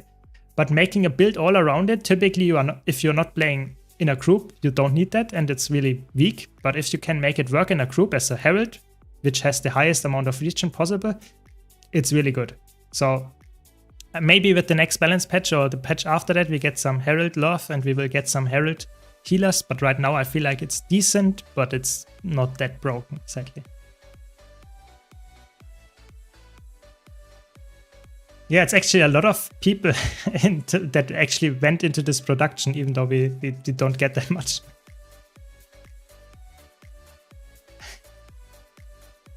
Yeah, you have permanent regen on almost all open world builds because the regen is really, really easy to get, especially if you're in River's Relic, you get that on dodge and it's really, really long. On Celestial builds, having regeneration is always very, very strong because you can upkeep it really easily with the boon duration and you get a lot of healing from it because of the healing power. So yes, correct.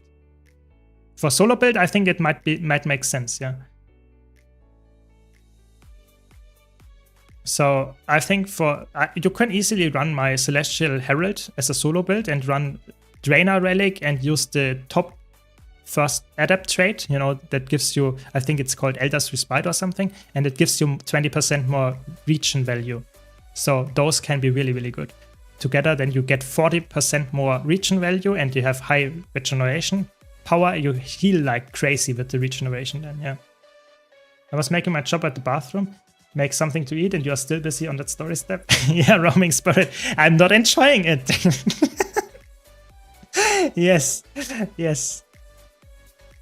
Adding skip would not change the fact that people that love lore would not skip at all, so where's the problem? I agree. I mean, I would love to have some kind of skip possibility there, but apparently they don't want that. So we're almost... No, we're not... Oh my god, how many more do we have here?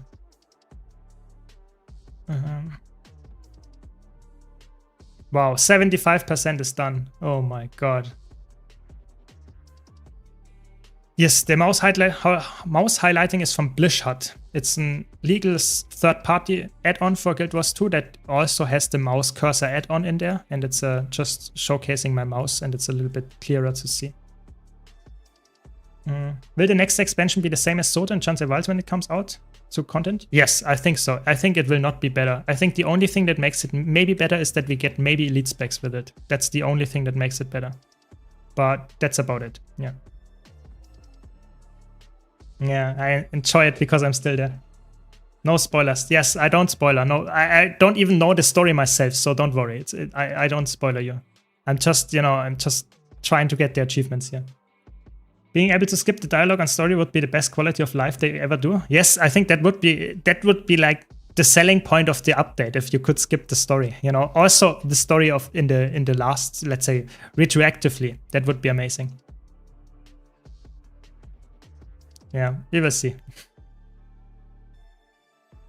The mouse cursor, so you need Blishhut, this is the add-on, and then in there is the mouse cursor add-on, this one.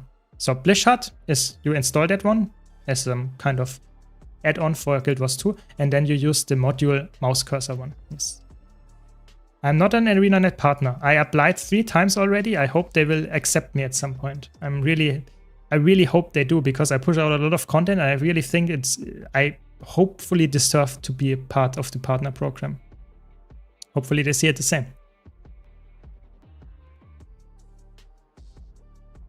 What's the best currency for Season 4 for Eternal Ice Shards? You can use all of them. I would always go for the Mistborn modes, but it doesn't really matter for the most part.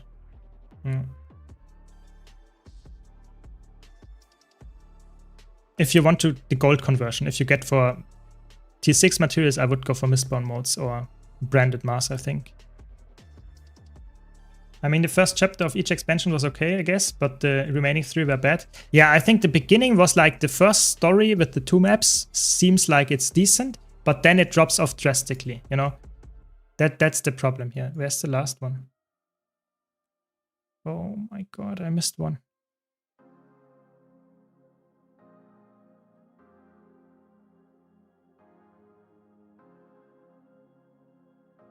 Livia. Where's Livia?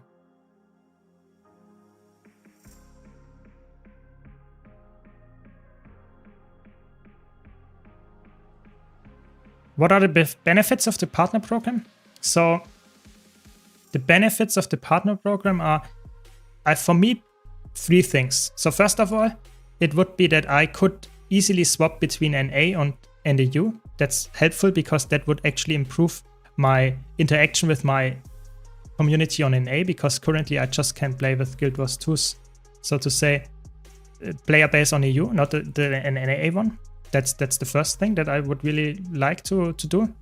And the next thing is that I would really, I think I'm done now, isn't it? Yeah, I think I'm done. Very good, I can leave now.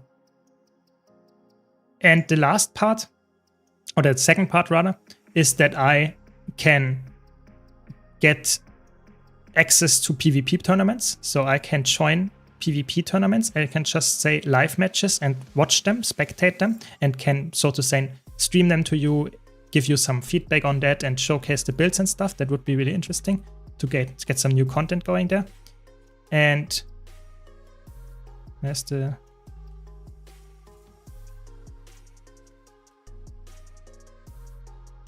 Wait, was that the story step with the... Oh my god. Gather all the evidence. Where do I gather them?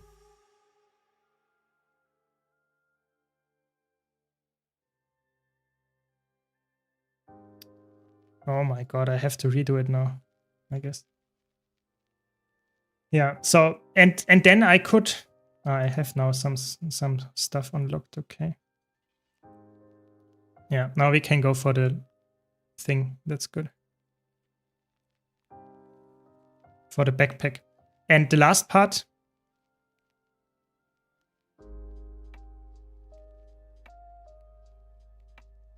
The last part about the program is that I get, for example, I think I get monthly 400 gems or something sent by them that I can use for giveaways. That would be cool, so I could just do giveaways more often, gem giveaways, that's interesting.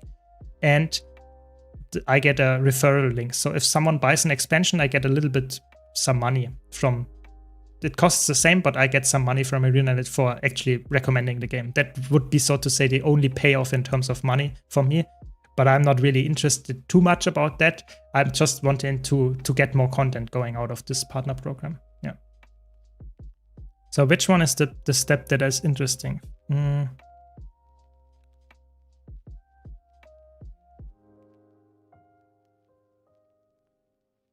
So is it...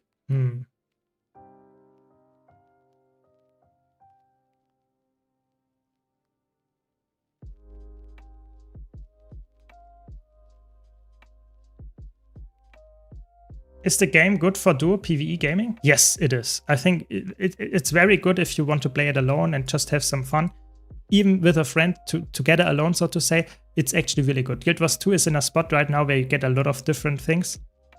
And for just enjoying the game without investing too much stuff in, you don't have to do crazy group content, and you have a lot of stuff that you can actually play alone and you will be fine. Or together, of course. So where is the flag stand?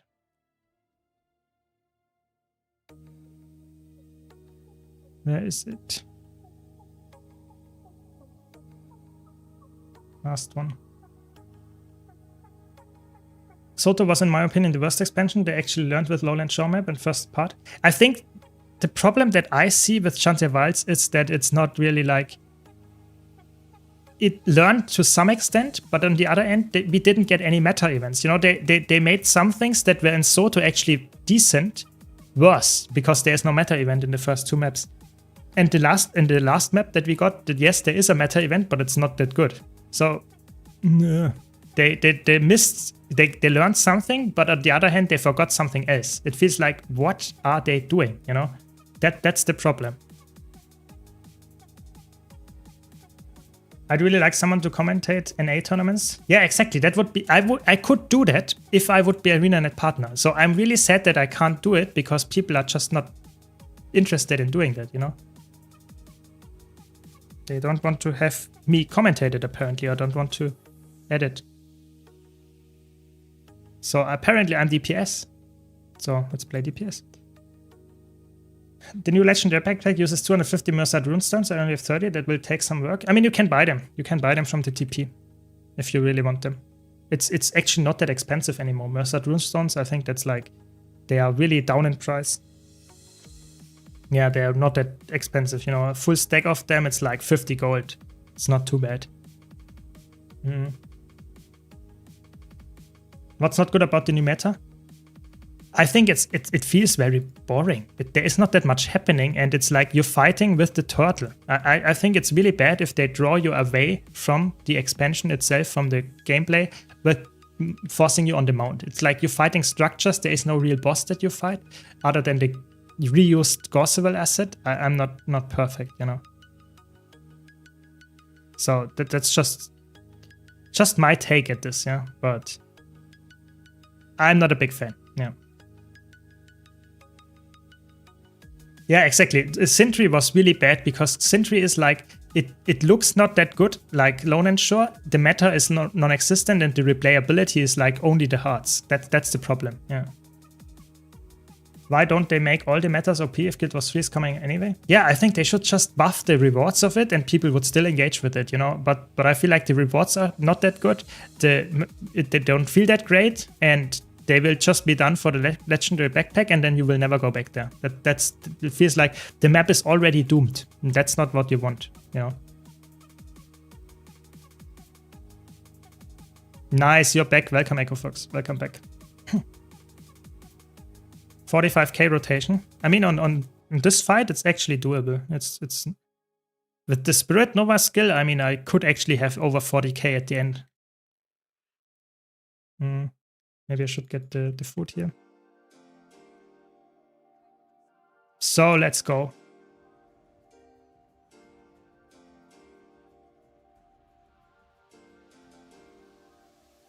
I mean, this is just power virtuoso, you know. It's like,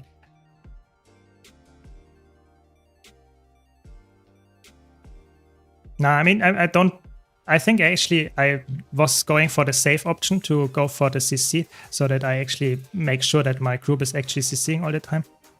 Otherwise I would have had even more DPS, but you can see I'm top CC as well almost. So I just wanted to make sure this is the case.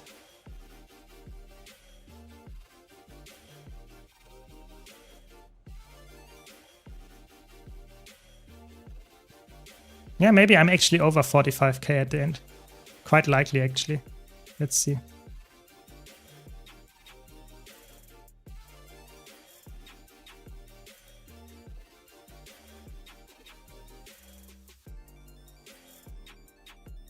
Yeah, the Spirit Nova is nice. If we have someone that actually pulls them in, it's quite nice, you know.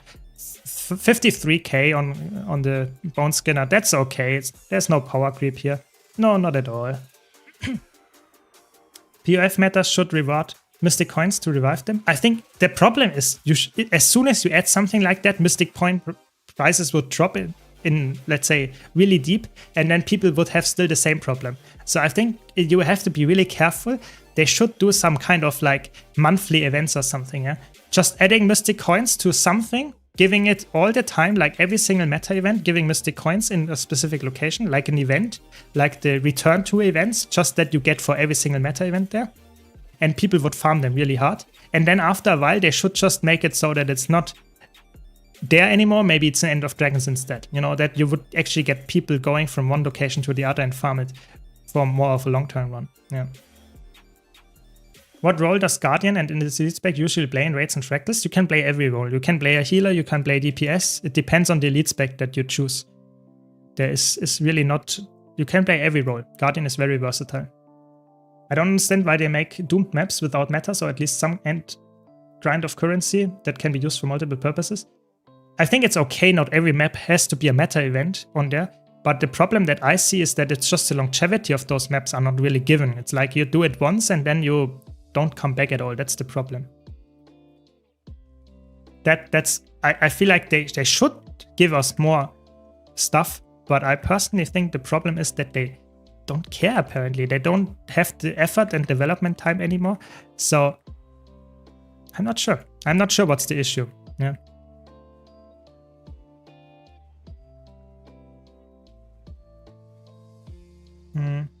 Not every map needs a meta. But the one that need to be good to compensate. Yeah, exactly. If you have a meta event, then it's easier for the map to be good because people might farm the map. But if you don't even have a meta event and the map itself is not good, then it's doomed to fail. And we saw that with Chantier Wilds actually quite a lot. That there are maps that are just not as interesting because they don't have a meta event. And then they are not that good in the first place. And then you just don't have a crazy amount of people engaging with them again.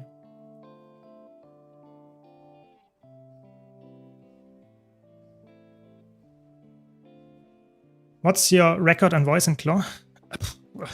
I actually don't know. I really don't know. I just play and try my best every time. I don't really look at the numbers for the most part, actually, I have to be honest. I'm just playing for fun. And you can see I'm doing quite well for the most part. You know, it's not like I'm bad at the game. I'm just not always looking at the DPS numbers. I actually record all my logs, so I could check that. Maybe I should do that just for you, but it would take a while, you know. It's stuff like a folder every day, Voice and Claw. I would have to go through hundreds of logs. So let's see if I can do it for you at some point. Will Guild Wars 2 die? I doubt it. My expectation is that Guild Wars 2 will run like in the next, yeah, probably 5 years. It will still be completely fine. Yeah. So don't worry about it. Just if you enjoy the game, play it, have fun. If you're new to the game, just try it out. It's really fun as well. There's a lot of stuff to explore. It might not get the biggest content updates anymore, but at least it's fun to play. Yeah. Nice, we did it. So I think in the next 5 years, Guild Wars 2 is definitely not going anywhere. It might not get the crazy expansions anymore, but it's at least interesting and you have still fun and stuff to play. Yes. Yeah, I mean, Heal Chrono is really good. So it's like Firebrand is good as well, but they removed it because people are not good at it. That's why they removed it, filthy. Currently, I'm actually super bored of meta events. I mean, they are too much and a lot can't be done because no one else is doing the map instead. Yeah, I think that's a problem as well. Yeah, I can see that. But it's like, how can you fix stuff like that? Maybe with some kind of return to achievements and that kind of stuff, maybe. Yeah, Chrono is really good. I think Chrono is they should nerf Chrono. Hot take, but they should nerf it. It's too broken in what it does. It's just so good.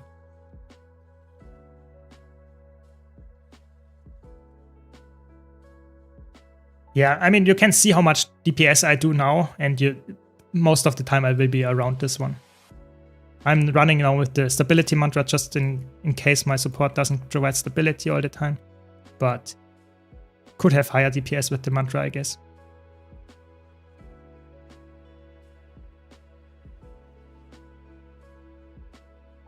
So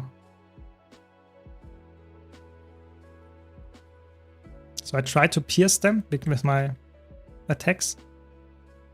And let's see how it goes. Yeah, I mean, this is a nice fight. I do it every single day. So maybe there was a day where it was better. Depends a bit all the time.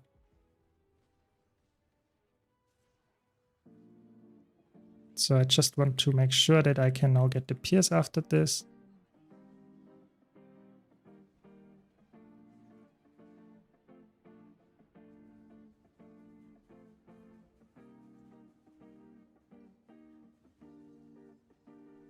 Just want to concentrate here because I want to get the highest number. So 45k, it's not that good. Could have been higher.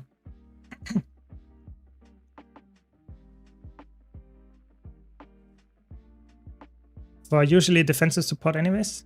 I mean, I play every role. You know, I'm playing defensive support in most scenarios because people apparently don't want to play that, or I am quite decent at it, and it's often the best way to carry people if you play a decent defensive support. But I play every role. Not only on Mesmer, I play every class, every role. It's just right now the group looked for DPS, so that's what I'm gonna play, you know. You can take feedback as virtuoso to inflate your DPS on cooldowns. Yeah, but I don't like that because I don't want to have a real number. But of course, you're right that that could be a way to actually be on top of the charts even more. But I mean, who cares, you know, at this point? I just want to get it done easily, and this was easy enough with the group. Good point though, with the feedback. Yeah, I should have played Court Mesmer here, I guess. Good point, Echo Fox. As you can see, I switched back to the sword variant because I think the block actually helps me in chaotic situations way more than the greatsword does. So that's why I'm playing now sword dagger again, or dagger sword rather. And it's working decently well, even though the DPS should be on paper lower than the greatsword one. Yeah. Seasonal events with bonus rewards on a strict rotation would be nice. I think that would be really cool. I think that's what they have to do in the future, because I feel like there are too many maps right now to actually play all the time. As for new players especially, there's too much stuff to actually play in the game. So you don't know where to go, and you will just probably join a map that is not that lucrative, and then you will not actually have any people there. You know, that's the problem. So I'm with you there for sure. Making something interesting to push them back to a map where everyone is, just because there is more rewards for it, sounds like a very valid strategy. I agree. They did it the same with Guild Wars 1, probably even after last expansion. That would be interesting. I don't know what they did with Guild Wars 1, so maybe you can actually give me some feedback here. But that sounds like a cool idea. Just giving us more rewards, making the game more power crept so that you can actually do events like without crazy amounts of people as well, and have just crazy rewards in there as well. Yeah, that sounds like a cool idea. That the few amount of people that still play the game in maintenance mode and stuff, or even when Guild Wars 3 comes out, will still have the option to play all of that stuff. But interesting, yeah, interesting. I'm checking the mats for the Oryx. It's insanely expensive. I actually didn't check it yet. I don't know what you need, but of course everyone wants to go for it. It's like with the open world stuff. They're like 90% of the player base is open world only. So all of them now go for the open world legendary backpack. So it's really expensive because of that. That's just how it goes. So either you accept that and buy it, or you just wait for it and say, okay, we wait and get it like in a few months when it's cheaper again.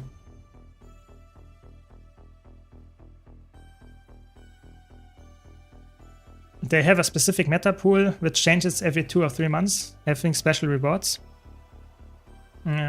But then also give players who don't own that expansion free access to the maps. Oh, interesting. Very interesting. I mean, the problem is if they did that, would not the expansion size drop because of that? Because people just wait for the expansion, then explore the whole map and stuff? I'm not sure if they can even implement that, but I guess it would be a cool feature to actually sell this expansion. Oh, they left again.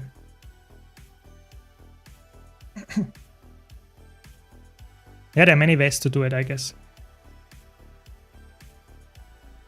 You have events like Northern Support Week to push people into Eye of the North content and interspersed by holiday festivals. Yeah. That sounds like a cool idea. I like that. I think they might do that actually. But the thing is, as soon as they do it, they also have to announce Guild Wars 3. You know, they can't do stuff like that without announcing that they are actually up to something. Because that means then, if they would just give us the events that would say like, we continue making less content for the game, but want you to still keep playing the game. That's only possible if there's some kind of future where we see what's on the horizon. If they don't tell us that, everyone would just quit after a while, you know? It's basically the return to events with actual good rewards. Yeah, that makes sense. I like that. I liked it, actually. There's a GIF of the feast that only one part of it is 200 extra food that is costing 2 gray gold. Interesting. That also could be advertising for the Living World expansion. Yeah, true, could be. I don't know. I'm not a marketing guy, so maybe that would work out well. I think that's cool. But they, of course, have to make it worthwhile. It's not like giving us 1 mystic coin a week, like with the return or with the events like Return to End of Dragons or something, giving us 5 mystic coins in a week. It's like, wow, no one cares. It should be like 1 mystic coin per meta event that you do or something like that. People are really interested in doing it then, you know? That's what we more like it. But of course, that's just, you know, I'm a veteran, so maybe I have a skewed, you know, perspective on the meta, but I feel like it makes sense. Oh, Reddit checks too hard.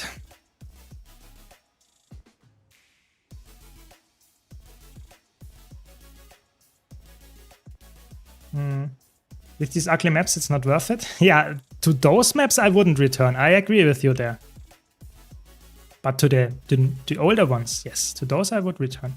Like returning to, I don't know, End of the Dragon's End, you know, that's a map where I would actually return to.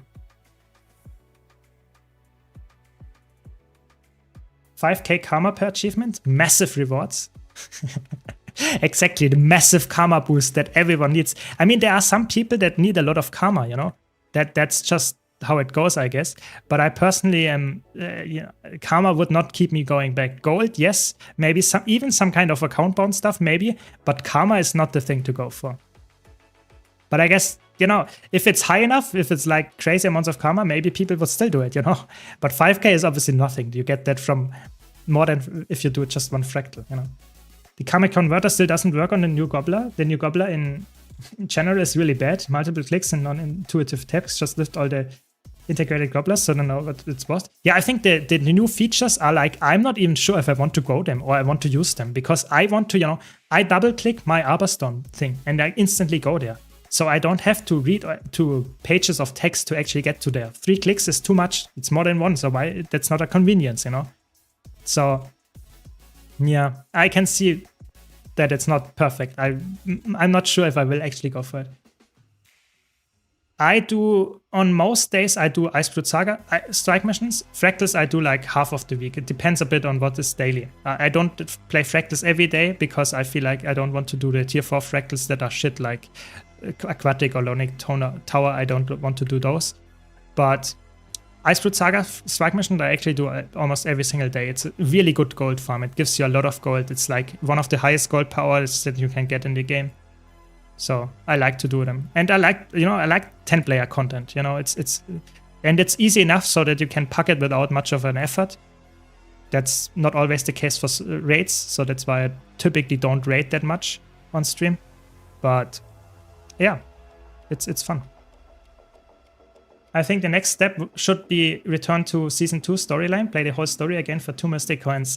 Or just replay the bear story, you know, full Chantewald story replay for 1 mystic coin. Deluxe. Is daily CM strikes good gold per hour? The problem is the strike missions, especially the ones with CMs, actually are weekly kept. So you can't get any or almost no loot from them if you do them every day. So you just do them once a week. If you do them once a week and fast, then it's in this single time you do it once, you know, then it's good. Rewards gold per hour, but only then, you know. If you do it like every single day, like Aetherblade Hideout, that doesn't provide almost any value. It's really bad. So only Icebrood Saga strike missions are actually, whoa, the CC chain. Insane, outplayed by NPC. Yeah. So don't do that. Just do it once a week and you will be fine. Yeah, I don't even do the, I agree, I don't do the return to achievements if it's not already on my schedule. If it's just 1 mystic coin, I don't do those. They're just horrible. I would rather go for lion keys instead of mystic coins. Yeah, that's a good point. Good point by Final One. giving us blackline keys, you know, just one blackline key for doing a whole part of the achievement collection. People would do that, you know. The blackline keys are really interesting. You can't sell them. It's not inflating the stuff so too much. Yeah, I think I like those. I like this idea. What about Fractal CM? Fractal CMs I do most of the time because they are actually worth it. If you have a fast group, they are worth it. Yes. They give, you know, I would say in terms of gold, Fractal CMs are like one of the highest amounts of gold per hour if you have a fast group. If you do it every day, once a day, it's worth it. T4 and CMs, worth it. It's like 50 gold per hour or something if you do it fast.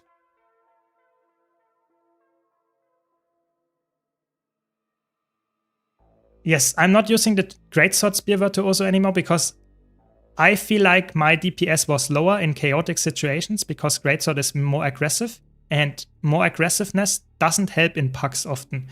I want to have more safety, and the block and the evaded and the CC I get from the sword is more useful in most situations. That's why I use it. And I really like Greatsword, don't get me wrong, but I feel like the bug that it's not as broken with the Mirror Blade bug makes it so that it's, for me, it's almost the same DPS, and going for something that gives more value in a chaotic situation is better.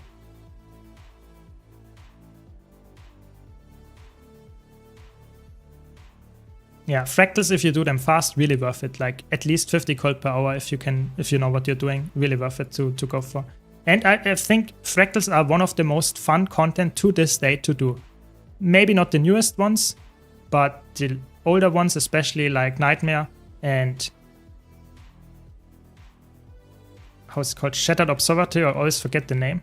I always want to say it's Arc, but yes, it's Shattered Observatory.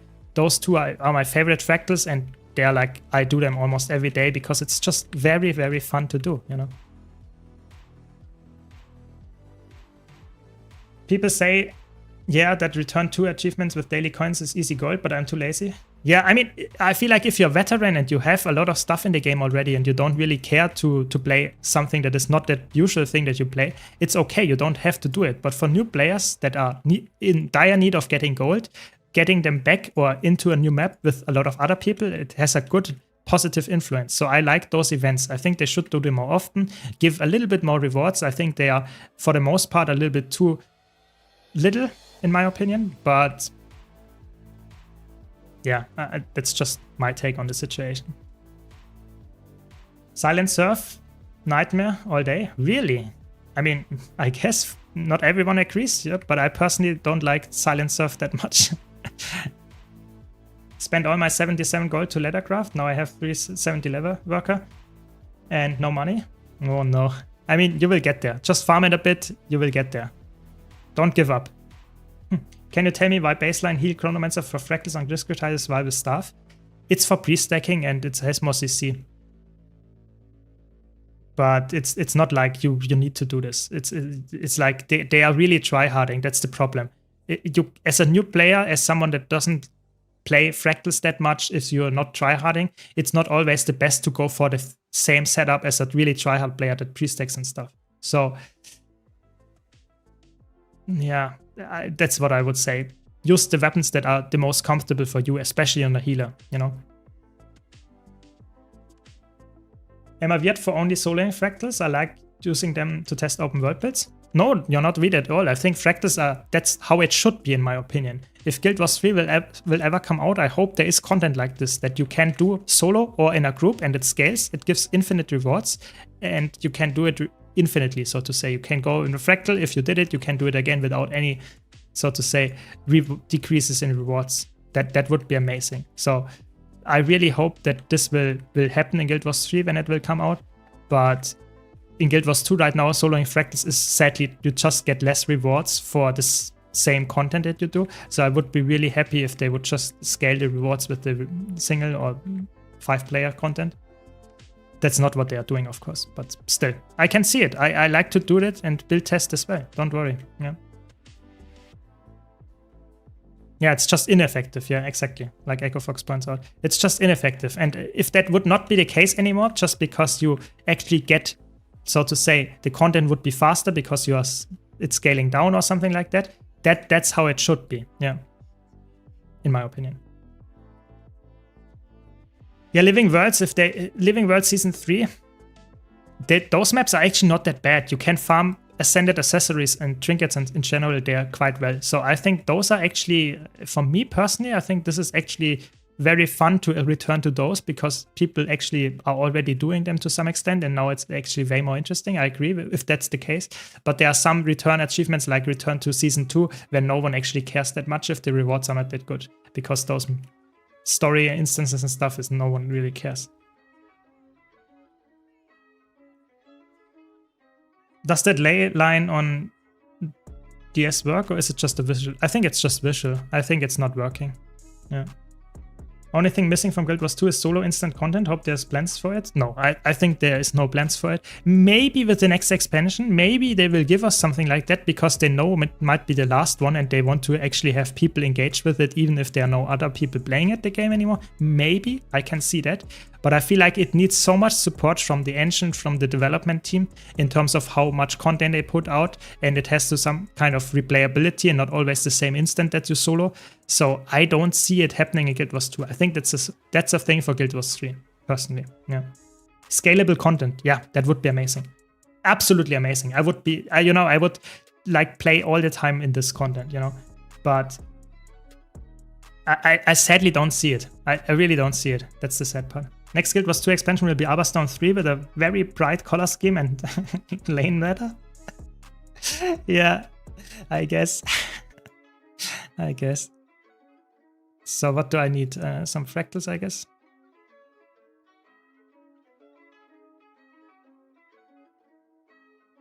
Should we do some fractal DPSing? But I don't trust the healer, Should I do it? Oh, should I do it? Yeah, fractals with you. That sounds way better. Let's do fractals together. That sounds better.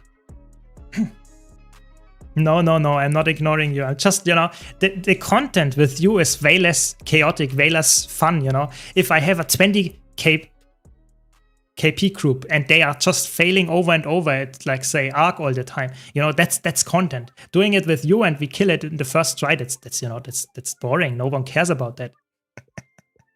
Yes, let's do it, Condivert. Let's invite it. Let's go. You're up for it. Let's go. Is Guild Wars 3 already announced? No. So Fish, it's just a rumor at this point. There is no confirmation at all. We don't know anything about it. There are some rumors. There are a lot of content creators speculated, but it's not something that is confirmed by ANET to any degree. So don't work on it. Yeah. No, I mean, content is like, yeah, there is always content in Guild Wars 2, so don't worry.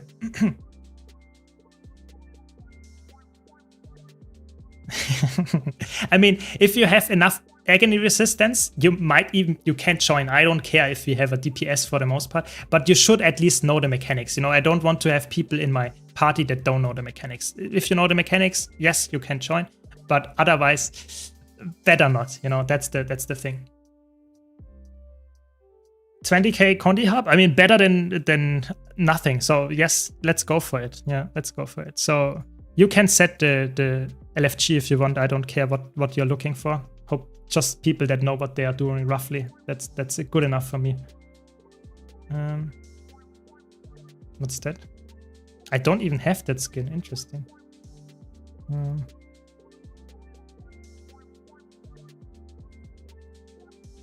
Okay.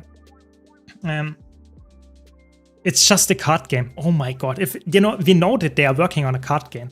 But if it would be just a card game, they have like 400 employees almost, and they are currently working with 350 on the card game. That would be a tough sell. I would be like, oh my god, why? Just why? Please don't. Please play Guild Wars 3. I'm praying. Please. That's the thing that needs to happen. I don't want to have an expansion or something that is lackluster. The updates are lackluster, and I get a card game for that. If it's a really good card game, maybe. But personally, that doesn't look good. I really want to get something great there. Voiced card game, yes, with the slow talking bears, yeah. Yeah, but Al-Sharlatan, don't worry, you will get there. The more KP you get, the easier it gets to go into groups and the easier and faster you clear the content. So yes, but you made the hardest step, you know, every single KP, every single challenge mode that you clear, you go up the ladder and you will get more experienced people. So don't worry. It's just slow in the beginning, but it will speed up. Yeah.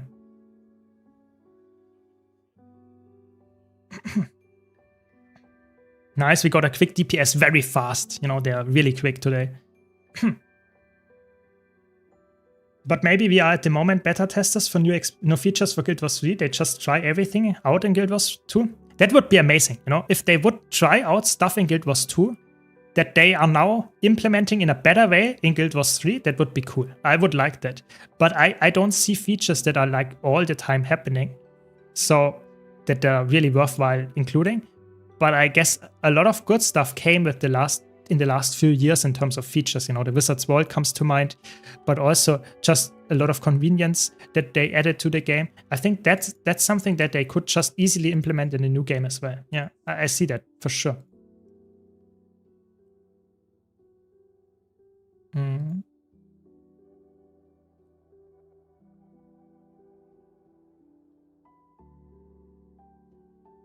You speak of Guild Wars 3 like it's already announced. It might not come out a decade from now. Yes, that's correct. That's completely correct. But that's the thing, Fish. And I'm not joking here. If you can tell me straight to the face without lying that you expect that the 400 people that are employed at ArenaNet are currently working full-time on Guild Wars 2 without laughing, then I believe you. But I think no one can actually say this patch, 400 people worked on that for 3 months. This is like, I can't imagine, you know, it's impossible. It's impossible. That's what I mean. There is definitely something going on in the background. That's the thing, yeah. Yeah, homestead, meta events. Yeah. Yeah, I think the homesteads is definitely also a thing that they want to have in the new game for sure. Yeah, exactly. And if you know, if I just talk enough about Guild Wars 3 and everyone else in the community talks about it as well, at some point they think, shit, we have to do it, you know? It's like we force them to it, you know? Yeah, that's the correct mindset, yeah.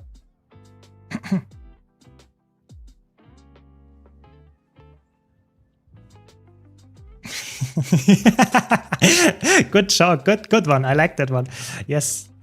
The relationship with fish is not everyone can understand that, and if you have fish in the name, that is might not be good. No, I'm joking, of course. I try to always be honest and give you my takes on that, but of course it's my opinion, you know. It's my opinion, so that doesn't mean it makes it true. I'm just saying this is what I expect, and I would say I have a grasp on the situation because I played the game for a long time and I actually know what I can expect from it, and I have accepted the content, how they put it out and stuff. So I would say I would be shocked if they're not working onto something. I think that would be like insane. That would be like, I can't believe it, you know. That's what I'm saying. Yeah, it's a meme. It's a meme. I think the problem is people, if I talk about Guild Wars 3 all the time, people think, oh my god, it's not worth it to play the game anymore. But even if you start from scratch today, you have multiple years of enjoying Guild Wars 2. I played the game for over 10k hours, and you can do that as well. There is so much content to explore, so many people still playing it. You can go for all the legendaries if you wanted to in the time until Guild Wars 3 will come out, if it ever comes out. So it's like, why? You don't just play, have fun, play the game for what it is, you know. Don't let me and content creators that actually talk about the game and say this is the thing that is actually mattering. Don't worry, you know. Don't worry too much. Ugh. That was too close to comfort. So, you know, please think about this, and this is really important in my opinion, that the game is not dead by any means. You can start the game, you have a lot of new cool stuff to do, and it might be even the case, I'm not joking, that we will get content that is actually helping us in Guild Wars 3 with new skins and new titles and stuff. So it's not about only Guild Wars 2 at this point, yeah.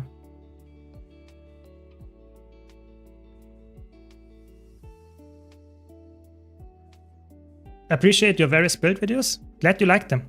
If you have any feedback, any ideas, anything that you want to see as well, please let me know. I'm always happy to also expand my scope of my guides and just interesting content on YouTube.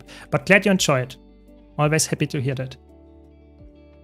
And by the way, thanks all for the follows. Really appreciate it. Just can't keep up today. I will catch up in chat in a second.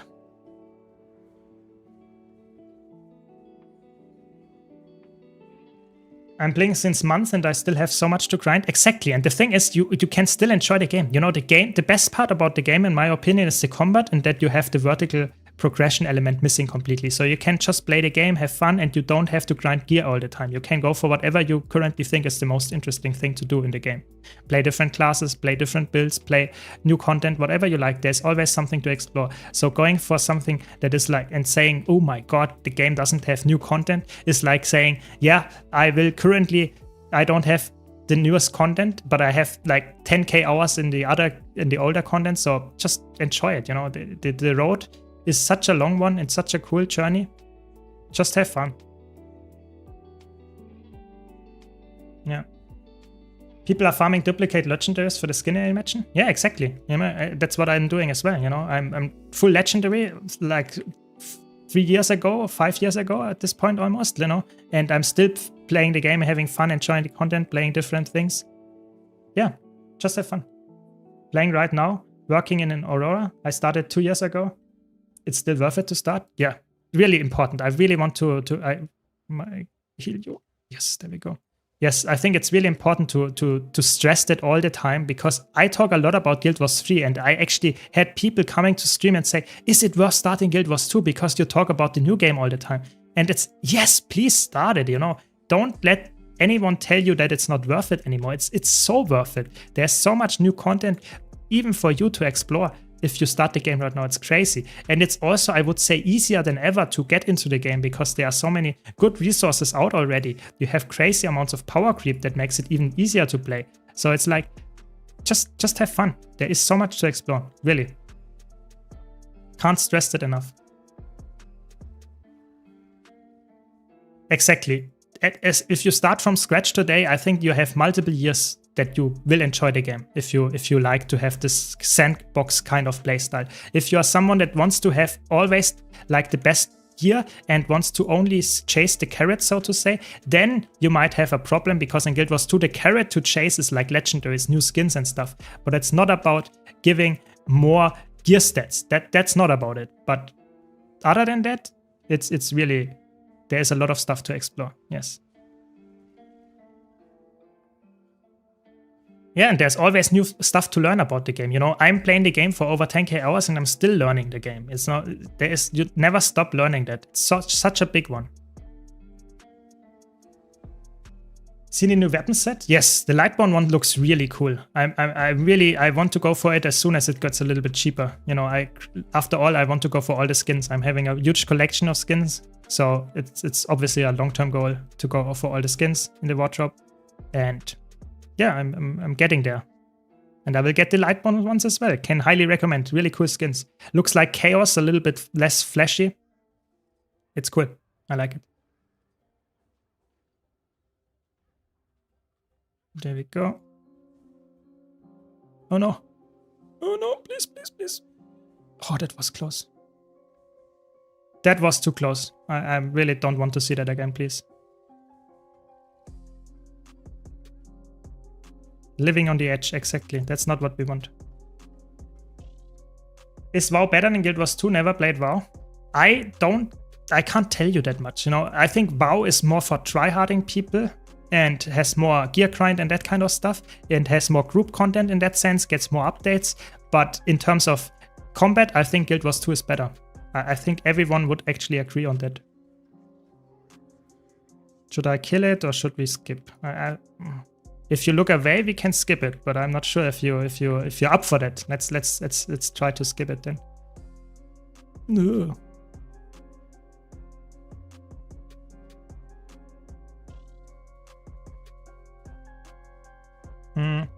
The only thing to chase in Guild Wars 2 is fashion.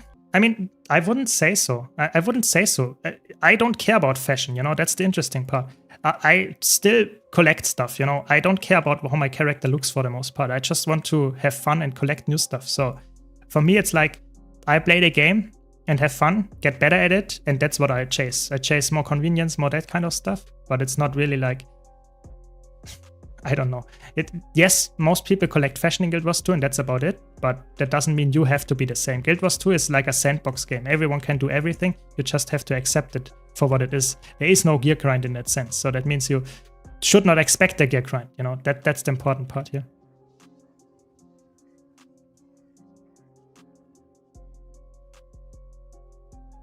How people farmed tons of gold from fractals. So fractals are one of the only places in Guild Wars 2 where you get a lot of liquid gold.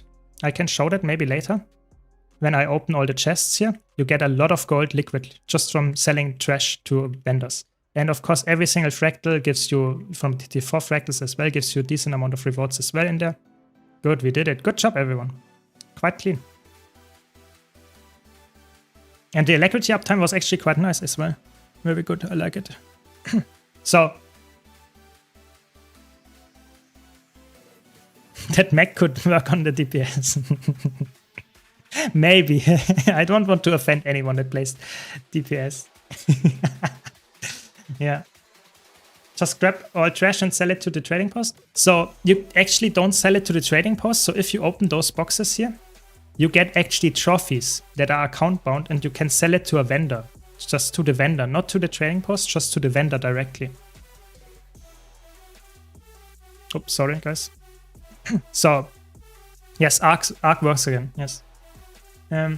So this is what you do, but there is also a lot of other stuff that you get, like T5, T6 mats, and like just some random equipment that you can open and just salvage and stuff. So that's about it. Yeah. I was temporarily burned out after getting Skyscale, but still locked in for dailies and found other less intense things to do. Yeah, I think you should not get burned out. That's important. I have a video about it, talking about it, especially why I don't get burned out, even though I have, like, let's say, all legendaries like 3 times over, you know, and having like full wardrobe almost, like why I'm not getting burned out. I have a video talking about that, and I think that's a really big problem that Guild Wars 2 has, that the game is really fun. People still play it, but, and that's the important part, people quit all the time because they don't see what to do. And I feel like even if you have fun in the game and don't have a goal, there's a reason to quit. So you have to find a way to make the game fun for you and play it. But yeah.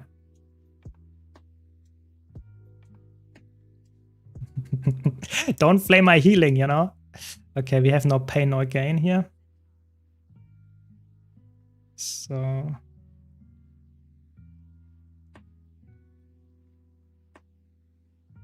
the gold value comes from the trophies, exactly.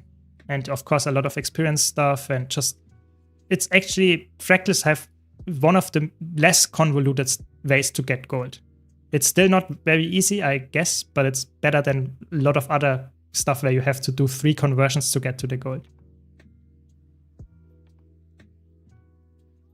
But I feel like the fashion at the end game is especially in MMOs, is always like people do that. You know, that's why people play it. They want to have better looks. It's very easy to develop new stuff like that. New skins is really easy to develop for MMO, and that's what they typically want to have in the game and want to keep you going like this.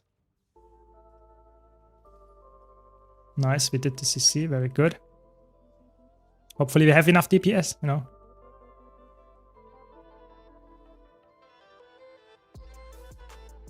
Let's see if we have enough DPS for that.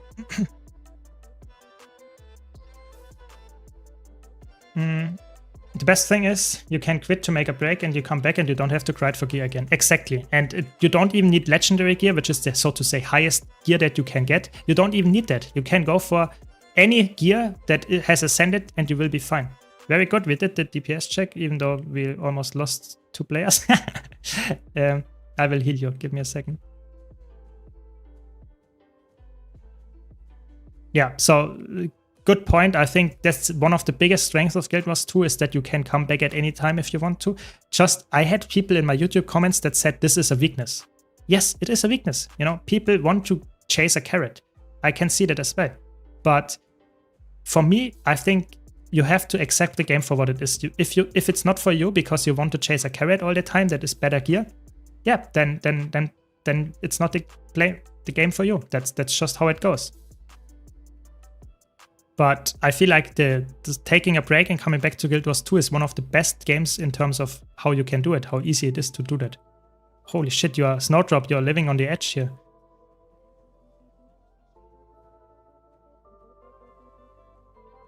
Nice, we did the CC. Good. I'm almost solo CCing here, I guess. Every time double mooring. It's okay. If I had just a 6 month break in ESO a decade ago, I would have to grind the whole year. Yeah, I mean, that's a really good point, that other games don't have that luxury, and that's a strength and a weakness because it keeps people playing, but it also, if you quit for good for the most part. In Guild Wars 2, that's not the case. You can easily come back all the time.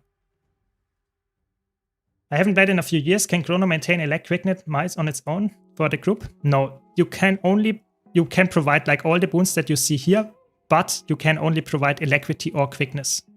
So it's like Chronomancer is the best support right now, I would say, but it is not able to upkeep alacrity and quickness for your party. It is only able to do that on its own, but colorblind Mesmer? I'm sorry. It wasn't my portal.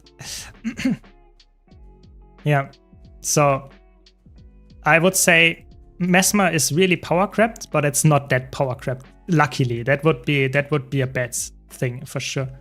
If we had, so to say, full alacrity and quickness for your party, that would be insane. You know, that's like, then you know the game balance is like out of whack completely. I made a video about it just a while ago, and it was a hot topic. You know, I think it was last week or something. That was a hot topic where I told that the power creep is out of hand, and people were like really offending me and saying, no, the power creep in this game is like non-existent, or if it exists, it's like no one cares. I feel like the power creep in this game is like at a new level right now, and I feel like it's not a good thing. But apparently people don't see it like that. Some at least, I guess. Yeah, you can actually get it from the achievement, final one. Don't worry, you can get it from achievement as well. You don't have to pay for it. You could make a push all your buttons guide for open world players so they are effective in metas. Oh my god, this would be like, people would hate me for doing such a video. I should, but people would hate me for that, you know, because people don't want to get told that they are bad and they need to press more buttons than just the auto attack. Yeah, that's just how people don't want to engage with. Okay, I guess we have enough CC.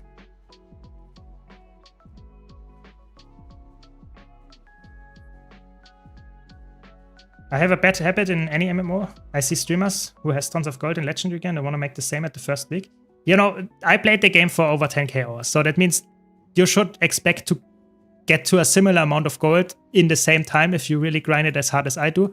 But doing that in a week, yeah, that's a little bit of a challenge. But you know, it can be inspiring to see someone that has a lot of stuff in a game that you also want to get. So no, we didn't get the skip. That's fine. So yes, I can see why this is the case, but how is it called? Something with work. Something with work. I will check it out after this Fractal. Give me a second. I'm German, yes. Hammercore Guardian is really good. If everyone would play that in the open world, we would be, happy, you know, that everyone would be having 10 times the DPS than they normally have. You know, I'm not joking.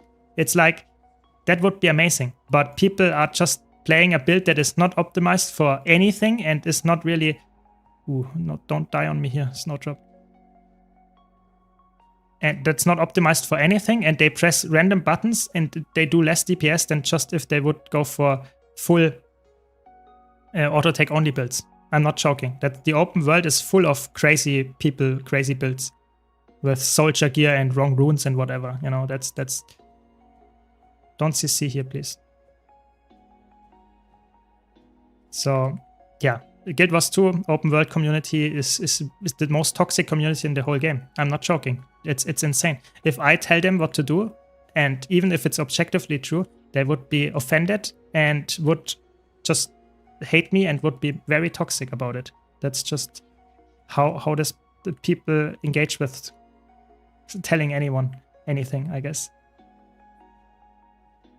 But it's fine, you know. I like the open world community. They are also very friendly in some circumstances. They just don't want to get told to press more buttons than what they already do. That's how it goes.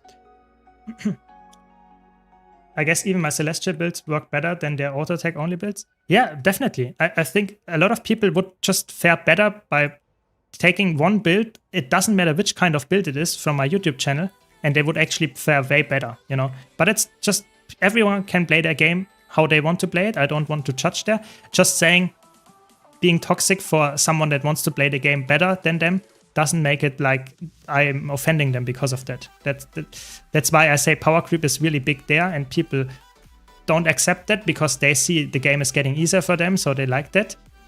It's still objectively true that the power creep is, in my opinion, crazy in this game. I think we should be able to use heretic stats in PvE. If we had heretic stats in PvE, that would be another level of power creep, because heretic stats doesn't exist in PvE because it would be the absolute best for some kind of offensive healer. So you don't need any healers anymore. You can just play a DPS that has some passive healing in there. So, worth the effort. Yeah, maybe. I mean, I'm up for it. You know, I'm always up for making controversial takes. Yeah. So yeah, I guess you convinced me. I will try to make a script and come up with that. Yeah, that sounds crazy. Yeah, cool idea. They chose to be bad, but keep complaining that the game is too hard, and then the devs nerf everything. Yeah, I think I don't want to be mean or anything. I'm just saying everyone can play their game how they want to be. But if I make a video and say the power creep is too much in this game, yeah, okay. Then and they are offended by that, then I don't know what to say, you know. I'm always AFK, yeah, I'm sorry. Talking to chat is too much for me, you know. I can't do all the portals as well. Portals are too challenging. No, I take the 33 one.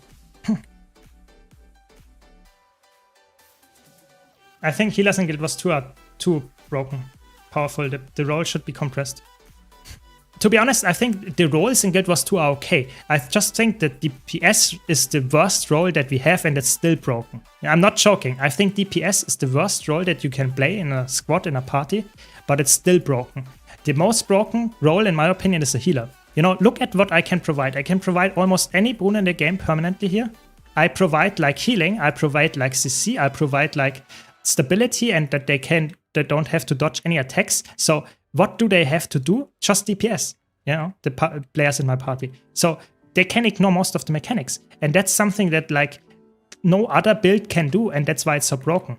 And people don't understand that the power creep of how broken supports got in the last 2 years is like insane. Before we had healers that were like providing not even full stacks of might anymore, like 25.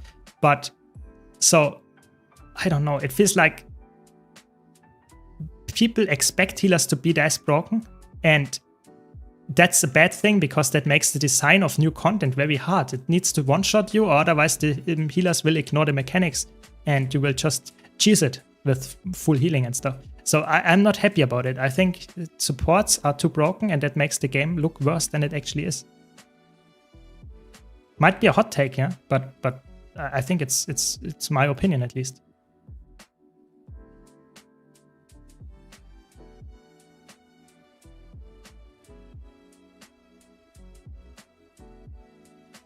I did the portal. I mean, it's like psychology illness.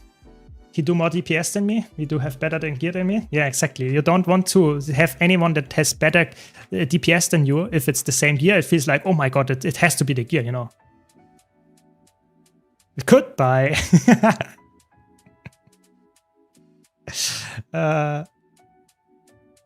Ooh, that looked painful. Yeah, I can see that psychologic thing for sure. That's how it is. And I understand that this guy's plays for years and only have for 4 months, but can't do anything with this stupid feeling. I can see that. Don't worry. I can completely follow that. So we need CC. And we need reflect and stability. What? Oh my god, I need everything on this side. I need all my utility skills. I play MMORPG since like 2004 and I always avoided to play as a healer. Too much headache. Which is fair, you know, it's completely fair. You don't have to play a healer. I'm just saying healing in Guild Wars 2 is the most broken role that you can play. It's so insane what you can actually provide to your group.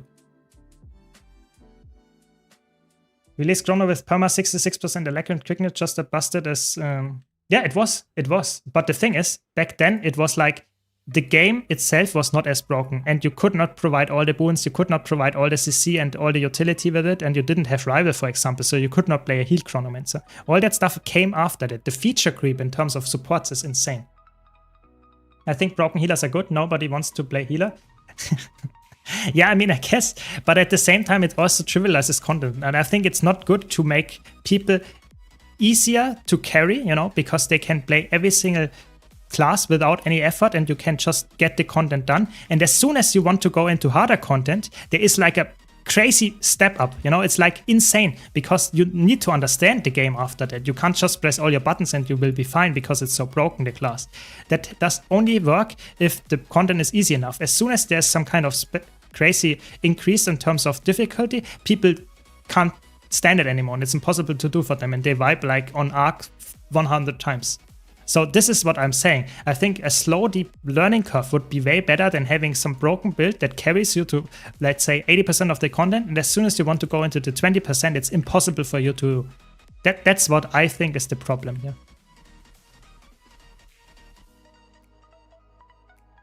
Exactly, the encounter design is a big problem for the future. Big problem. Some core game dungeons will just one-shot you at times, presumably because it was designed on people using toughness and vitality. Yeah, but at the same time, you one-shot those bosses because they just get power grabbed by a whole lot. Yeah. Play Final Fantasy and try waiting 10 plus minutes for a dungeon, then you will have broken healers and the waiting time is like super low. Yes and no.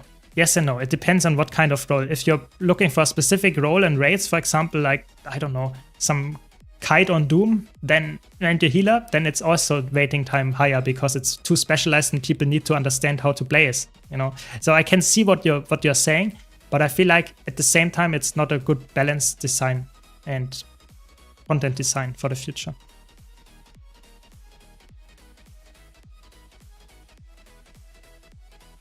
So provide some boons. Fast T4 Fractal worth it? Yes. T4 Fractals are really worth. CMs, Fractals, T4, it's all very good. Very worthwhile to do. And it's also very fun, you know, just play it and you have a lot of fun with it. That's the cool part.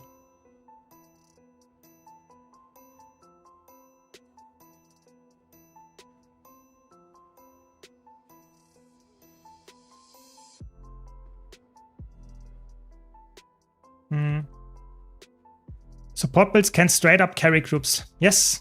Yeah, exactly. And that's the problem. I feel like I'm not against carrying people. I'm just saying if you carry people without actually understanding the fight at all, that's a problem because that means as soon as you get into content that's actually difficult, you will not understand how to deal with it because your build doesn't carry you. And it should be some kind of slow learning curve so that you actually can also design content around that and not only have to either have easy content because you can cheese it with broken supports, or you have content that's uncheesable because it one-shots you if you fail a mechanic. So I think you have to find a middle ground. That's my whole take on this. And people didn't understand that I really talked about the brokenness of how supports are actually insane, and people just didn't get that and really thought that I was offending them because I am not happy that they now deal as much DPS as, for example, I did 2 years ago. That's like, I don't care if you do more DPS than me. That's even better. I like it.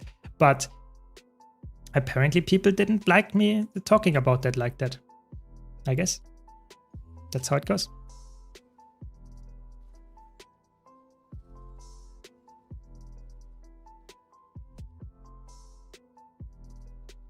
Was it the first time that the Astro rewards bugged out after patch? Yes, that was the first time, at least for me. So this is very sad to see, but at least they fixed it very fast. No, don't stand there.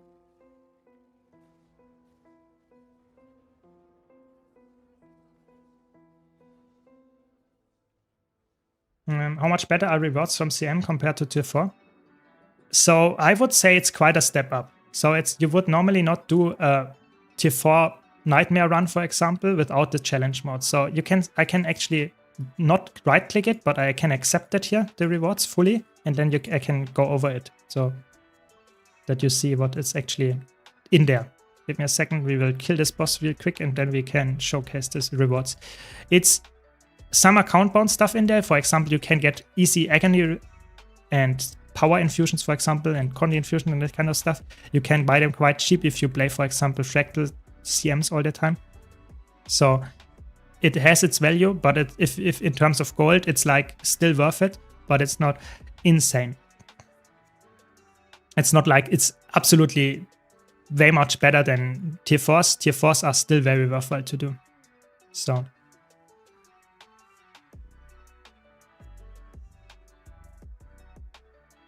I don't have it.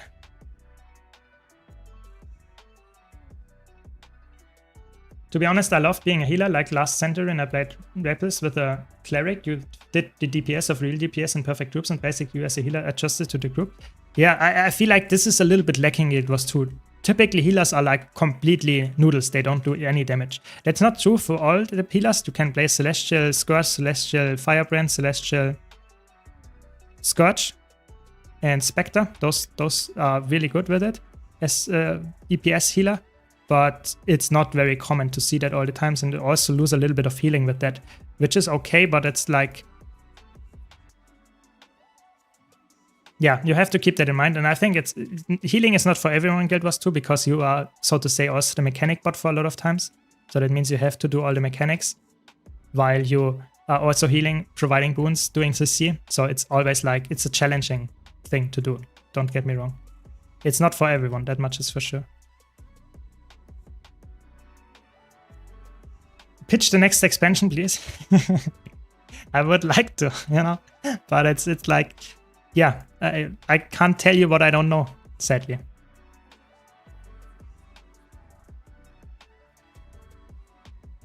So now I have to remember that I want to showcase the rewards here. So I get some Ecto, I get integrated fractal masses, which is the thing that actually is important to actually unlock rare stuff on the trader, but you can't sell it.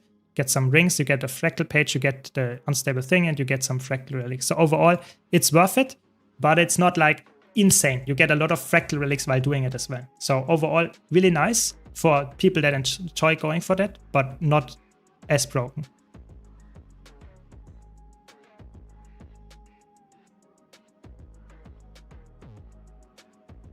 So keep that in mind.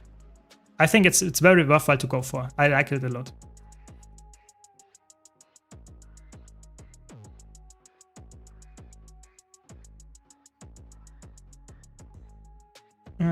I saw Uncanny build Dragon Hunter not killable by 3 good PvP players. I tried to copy the build, but it's not good. Can you help? So I can help, but I personally think I have to go more tryhard. I can't do that on stream right now, so I will do it until next stream, I guess, and then I can show it case on stream. But Bunker Dragon Hunter builds are like really, yes, they seem crazy, but it's not the build that carries you all the time. It's also people that are actually knowing how to play this build. That's the important part. So I can make it work a build, but you still have to learn how to play it. It's not a build that plays itself. It's still, you have to understand how to play it, and you actually are insanely tanky with it. I agree.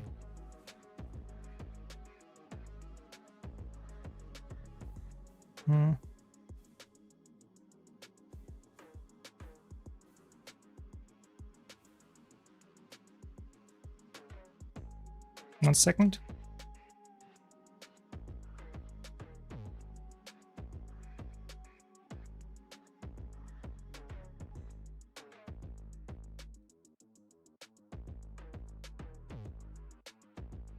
So now I'm here. Sorry.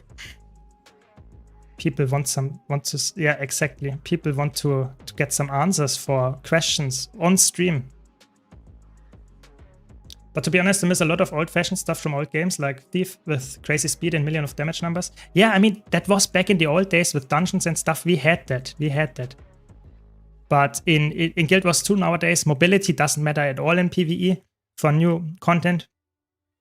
And typically every class has the same gameplay. It's not very special. Classes are like different color of the same thing, but it's not very unique anymore. You know, back in the old day, you played a Mesmer for the utility, and it has not a lot of damage, and Warrior for the damage, and Guardian for the healing or something like that. And now you have every class does exactly the same. So it feels very less interesting in terms of how you do your group composition in that sense all the time. So yeah, it has its pros. Don't get me wrong. I'm just saying I don't like just every class looks the same. I don't like that, for example, they nerfed the transfusion or change it on Necromancer. I think transfusion was a really interesting idea, and not a lot of supporters could do that. And now it's like you are just a different spec of a druid. You know, if you feel like a druid with a different color, you know, a little bit of a different color, it's also green, I guess.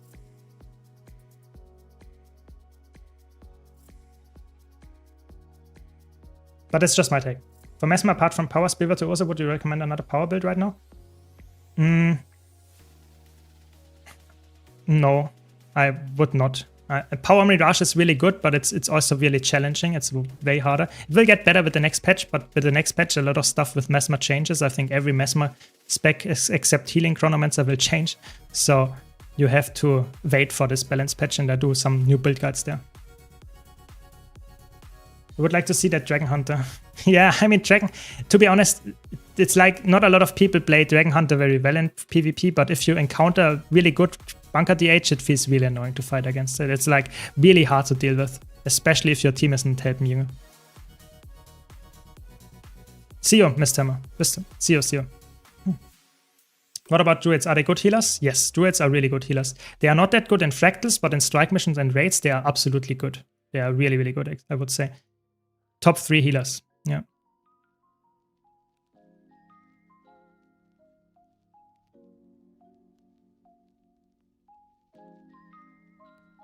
No, there. What's my pitch? So, I think the next expansion will yield, apparently with the leaks that we got, elite specs, and they will go into maintenance mode after this expansion.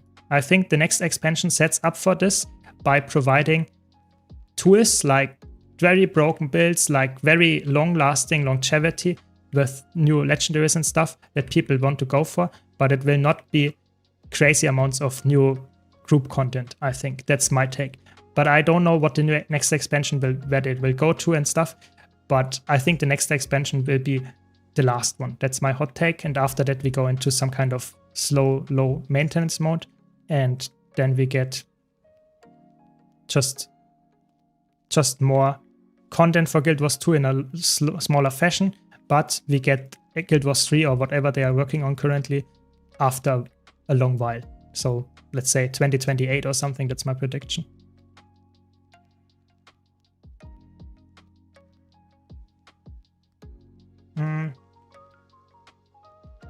What are good beginner support healers? I think Chronomancer is actually quite easy to get into. It's not easy to master, but it's easy to get into. Druid is not that bad, and I think after the patch, Scourge is actually really good as well. I would not go for Firebrand. That's the only one I wouldn't go for. That's the reasonable take. Yeah, I guess it is. I mean, at this point it is, I guess. Yeah. What are leaks? What are those leaks I'm talking about?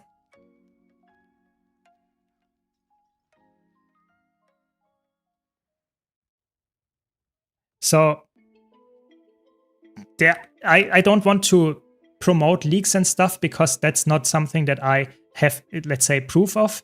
I just know that other content creators and people on Reddit actually have some information that apparently got leaked about the new expansion having elite specs. We don't know anything more than that apparently, but they will apparently have elite specs in there, which is a big surprise in that sense because they said 2 years ago or something that they will not go for elite specs in the next expansions, but apparently this time they will go for it, and that's obviously something that is interesting to say the least. No, you can solo fractals by why are we cheating? Oh, not everyone should cheat. Okay, so fractal solos, of course, you have to have 150 agony resistance. That's what you have to have. And then you just play a build that is, so to say, capable of healing itself, capable of dealing with mechanics on its own. But that's about it, you know. It's not like, it's not important in terms of what build you, what agony you have. You can just go for a build that has a lot of healing on its own, a lot of DPS on its own, and is just capable of dealing with everything that the boss or the mechanics will throw at you. So this is how you solo fractals. Not all fractals can be soloed, that's important to know, but most of them can. Or you can solo all of them, but it's like a cheesy way.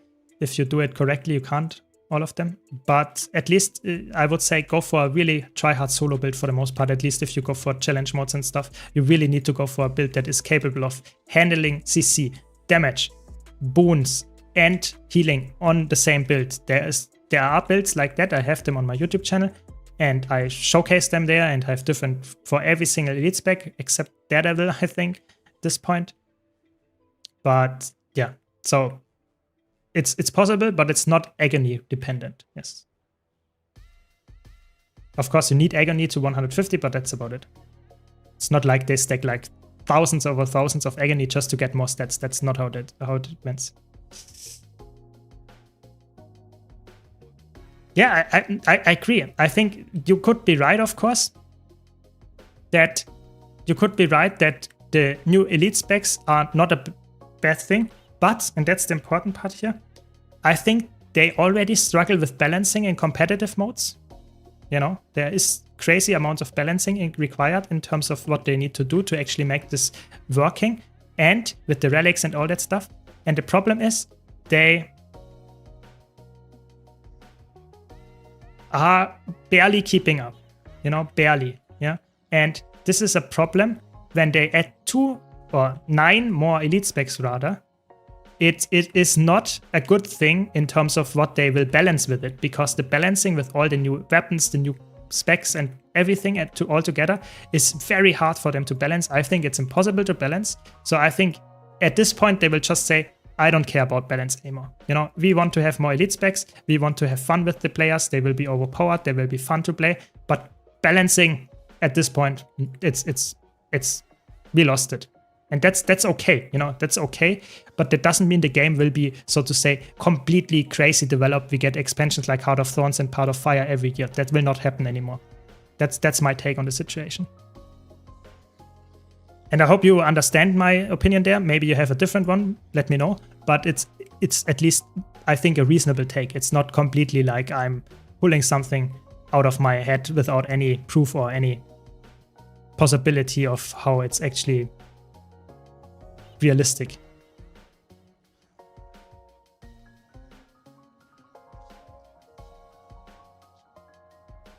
Exactly, you can solo that very easy. The new fractal is not that bad. It's actually, it takes a while, like 20 to 30 minutes if you do it alone, but you can easily do it. It's not, there is nothing in there that is actually incapable of being soloed. So I would say that's okay. I think the challenge mode will be way harder to solo, but I mean, why would you solo fractals if you don't, you know, it's just for the enjoyment. It's not like, it doesn't give you more rewards, it's slower, so why would you do it? It's just ineffective. But you can go for it, you know, it's fun at least for the challenge. So fractals, I think that's how it should be, you know, you can do it, but you don't have to. Now, I think actually when you play the same build that Lord Hyson did, you can actually do it as well. You might need a little bit longer and you might need a little bit more practice, but you can easily do it as well. I really think the new fractal is not like absolutely insane. Just use a very good solo build and you will be fine. That might be surprising to you, but it's really important. If you use the correct build and if you understand your build, it's actually not hard to solo content like that. You just have to practice and you will get there. You know, it's just practicing. That's the most important thing in Guild Wars 2, is just understand how important practicing is actually.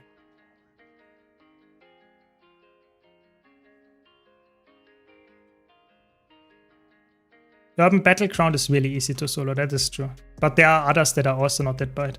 For example, you can solo Solid Ocean, for example, is also, it's not a big problem.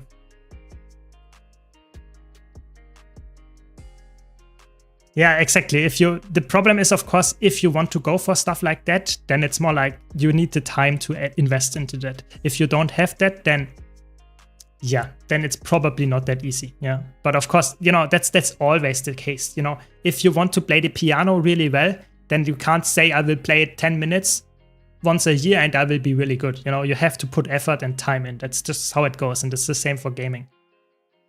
So what do we have for fractals today? I think it's obviously chaos. What else is this? Uncategorized and urban. Okay, it's not too bad. Do I have the focus still? No. I can give you some stealth and some stability.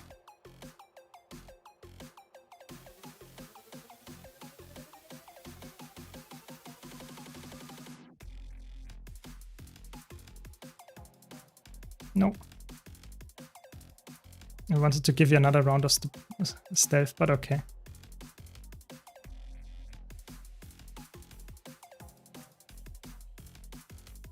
Yeah, I mean, Solid Ocean is not a favorite of the community, I would say, but it's one of the easier ones to solo for sure. It doesn't have any mechanics that are punishing in that sense. Takes a while, but you can do it. Let me swap to my gear.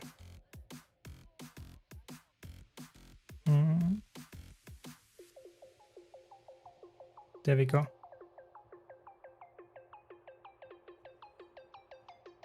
Nice, I got the pull, very good.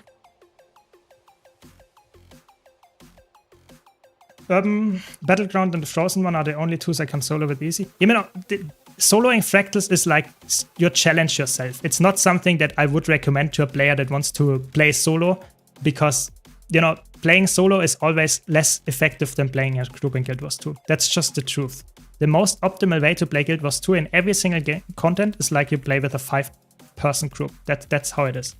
But if you want to play solo, then that's the actually surprisingly easily done in fractals. Fractals and dungeons are actually quite easy to solo. You just need to practice the mechanics and understand how to play it. But you need also a specialized build for the most part. Where is this? The last one? Just pulling the mobs in as well.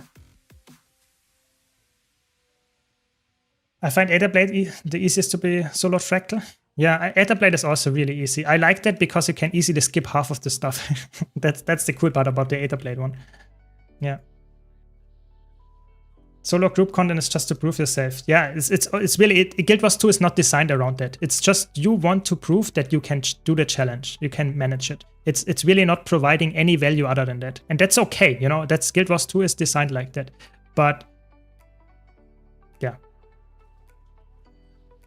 If you don't like the challenge, for example, I don't care that much about soloing fractals, at least not on kind of video and stuff. So I just play in a group. I like to have fun and do the content as it's intended, so to say. It's fine. Welcome, Nayo. Welcome. Yeah.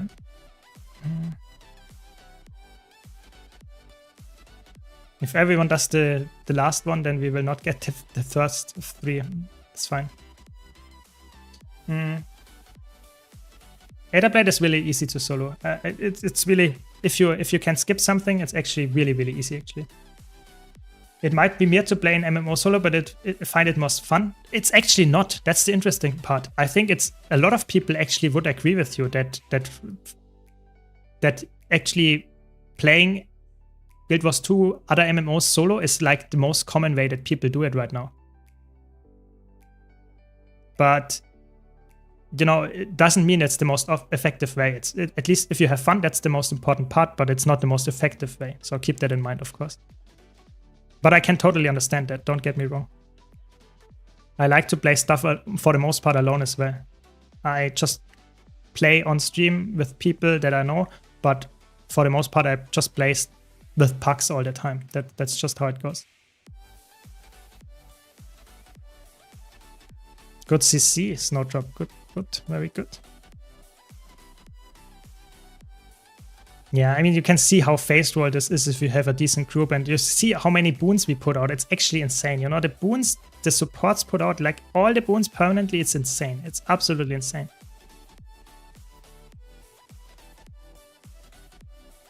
Yeah, exactly. You play the game for fun. You play everything for fun. So if you enjoy soloing content, then you have a lot of fun doing it. But you shouldn't expect that it's actually insane amount of value that you get. If you go for legendaries, it will not be the fastest way to get them. That's what I'm saying here.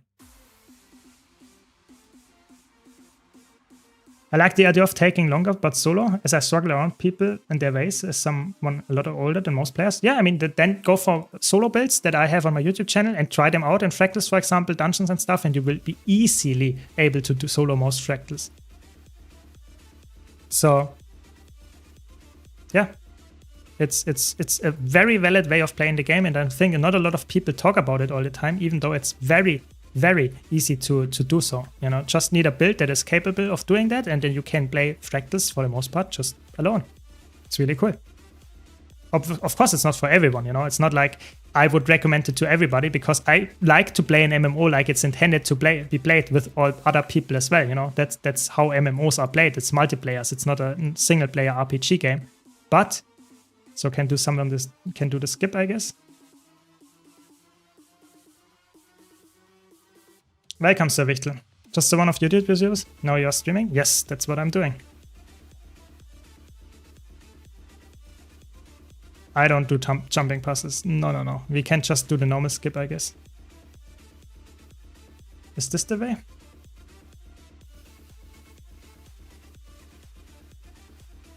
I guess. Echo Fox says this is the way. Let's go there.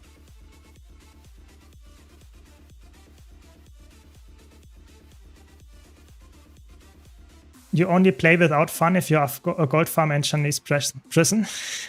I mean, I don't know about that, but I'm saying, I think for me in general, you should always have fun. Whatever you do in games, you should have fun. If you don't have fun anymore, you shouldn't do it. That's really, I think that's so important that you understand that. If you can understand that, then you will have a way better time to actually playing the game. Yes, currently there are drops ongoing. You just have to watch and have Guild Wars 2 account to your Twitch account connected, and you get drops from playing on Twitch, or watching on Twitch rather.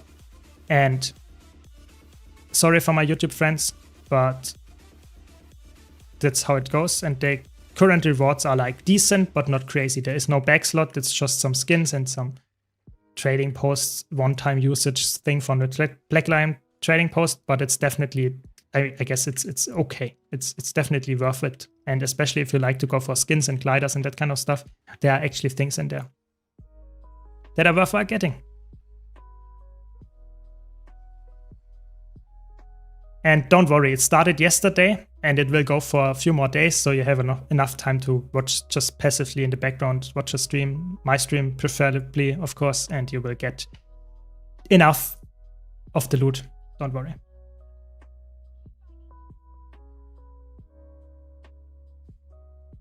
And I will also stream more in the next few days, I hope. So don't worry. Don't worry, if you didn't get the rewards yet, you will get them. You just have either to wait a little bit longer because there are so many people watching them right now, so it's not always instant.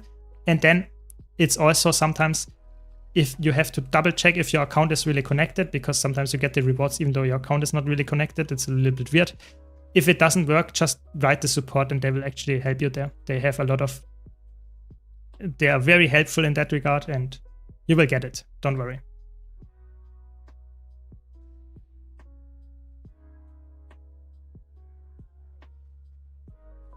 Yeah, sometimes it arrives within a second. That was for me the case as well, but I had it last time that it took like 2 hours or something. It's really weird. Sometimes it takes just a little bit longer. Just accept it. It's not that you don't get it, I guess. And as always, if you have any questions, any comments, let me know. I'm always happy to answer questions from new players, from veterans alike. And be sure, if you want to check out more build guides, more content from Guild Wars 2, I have a lot of content on my YouTube channel. I release videos every day, so be sure to check those out as well. Just want to make some self-advertisement here when you are already watching me. And if you don't know me, I'm just a player that plays Guild Wars 2 a lot. I try to make interesting, helpful content, but also entertaining content. And also debate the game, because I actually love Guild Wars 2, so I actually want to have some interesting debates and content going on here. And I might also have some hot takes And that's obviously always the best if you have some opinions and we can share them and debate about it. Yeah.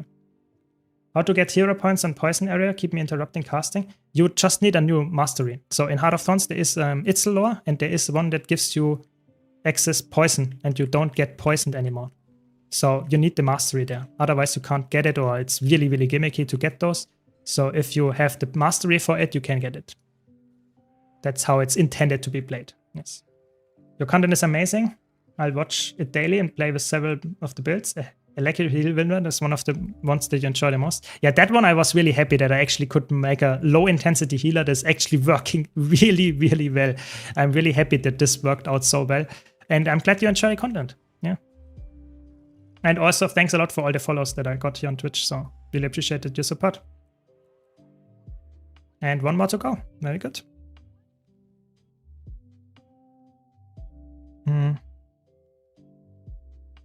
Yeah, I think the problem is I personally do sometimes the meta events as well, because we have that in chat here, this debate. I think meta events can be really fun to do, but some of the meta events like Pinata is really boring. You wait for 20 minutes to get a kill on the boss that is there for 10 seconds, not even, and then you have the chance of an infusion. I think if you have engaging meta events like Dragon Stand, something like that, where you actually get good loot from it and the chance of getting an infusion, that would be amazing. I personally really like to have an idea for infusions would be like if you did this event like 1000 times, you actually get the infusion guaranteed. That would be amazing. I would really like that, but that's not how it works, sadly. The new meta event is absolutely boring. I really dislike it. It feels like very clunky and boring to play. So I really hope that the game, I don't know, they improve on it. I don't know if they will, but I'm not a big fan of it. Yeah, exactly. I think the LI builds are a perfect place to start, or just if you can't play that fast paced, that's perfect for you then. Yeah, glad you find it helpful then. Yeah, no worries. I'm always happy to help. So don't hesitate. If you have any questions, please ask. I'm really happy to answer questions here. You know, I played the game for way too long, in my opinion. So I at least can share my experiences with you so that you have more fun or more efficient way of playing it in the future, I guess. Yes, that's how it goes, I guess. Can you boost me to tier 4 fractal one time? I just want to get achievement and loot of it. I mean, we can do that sometime, yeah. We can. I'm not sure if I would go for all 25, but at least a few of them I can do, sure. But not right now, no, not right now.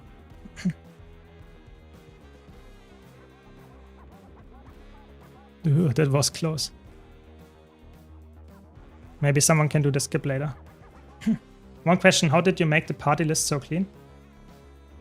So there is a thing here that you can say, where is it? Show party as... Where is it?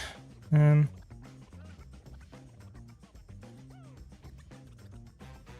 is it? There's a menu for that one.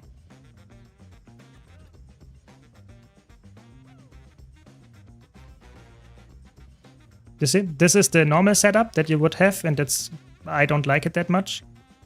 So I go for the smaller one, and this is just the setting there. In the party section here, very down. And then you can go for simple party UI, and then it goes for the simple one. Very easy, just not really well explained.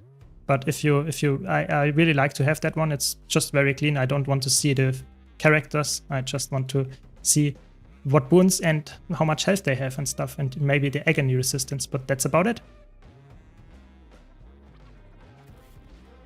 This last patch feels like a kick in the teeth, lazy, buggy, and geared to frustrate rather than enjoy. Yeah, fair point, fair point. And I think, to be honest, I make a video about it where I talk about this, but this is a pretty accurate summary of what I will talk about in the video. I will try to make it a little bit more like really friendly, but constructive criticism, but it feels like it feels like they are working on something else in the background, because that can't be like the job of 400 developers almost in like 3 months. That's you can't tell me that this is the case. You know, that's just straight up impossible in my opinion.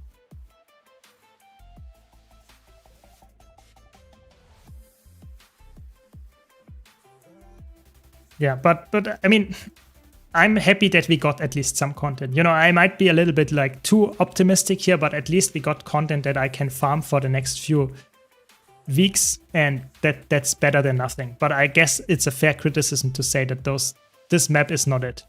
That's definitely not it. Guild Wars 3, yeah, exactly. You know, that's my prediction. I have a video out about it already. My prediction that the next expansion will be the last one, and that Guild Wars 3 will come out after that. But that's my take, yeah. And I personally think I will do a video about it, and I will have some, not proof, but some, let's say, easy things that it's actually worth it. We will probably get Guild Wars 3, and they are actually working on it for quite a while already. That's my take. You have content for the next few weeks. You're sure it's weeks, not only a week? Yeah, I personally think it's more of the map, the achievements, the relics, and probably the legendary backpack. You know, that's why I'm saying weeks. But you're right. I think I might be done with the content this week, and then I will probably wait for the balance patch and then have content for the next month. You know, that's more accurate. That's true, Roaming Spirit. So, like I just mentioned, you can just go here, scroll down in the options, and go to Simple Party UI. And then those are really, this is the one that is making it very small. This is the most minimal setup. And if you then go for the small or whatever you like for the maximum, where is it? Somewhere here, you can change the size of the UI and you see it. Yeah. Daily fractals. Yeah, it's daily fractals with the new fractal in there. Exactly. Yeah, exactly. I'm not a ArenaNet partner, so that's just my impression of the patch. I will be done with the content this week, and I will replay it for the legendary backpack. But that's about it. You know, that's. I will probably have more content from the balance patch than from this patch. That's pretty sure. Yeah. I wasn't a believer in Guild Wars 3 until yesterday. Yeah, I think that's actually, they give us the proof themselves that they are working on it. That's the funny thing. Yeah. Yeah, I think that's also today's stream. I think that I'm done. Thanks a lot for watching. It was really fun. I try to stream the next 2 days if I can make it work. So thanks a lot for watching. I hope you enjoyed it. Be sure to check out my YouTube channel and have a nice day, nice evening, wherever you are. And thanks a lot for all the follows and stuff. See you around. It was fun.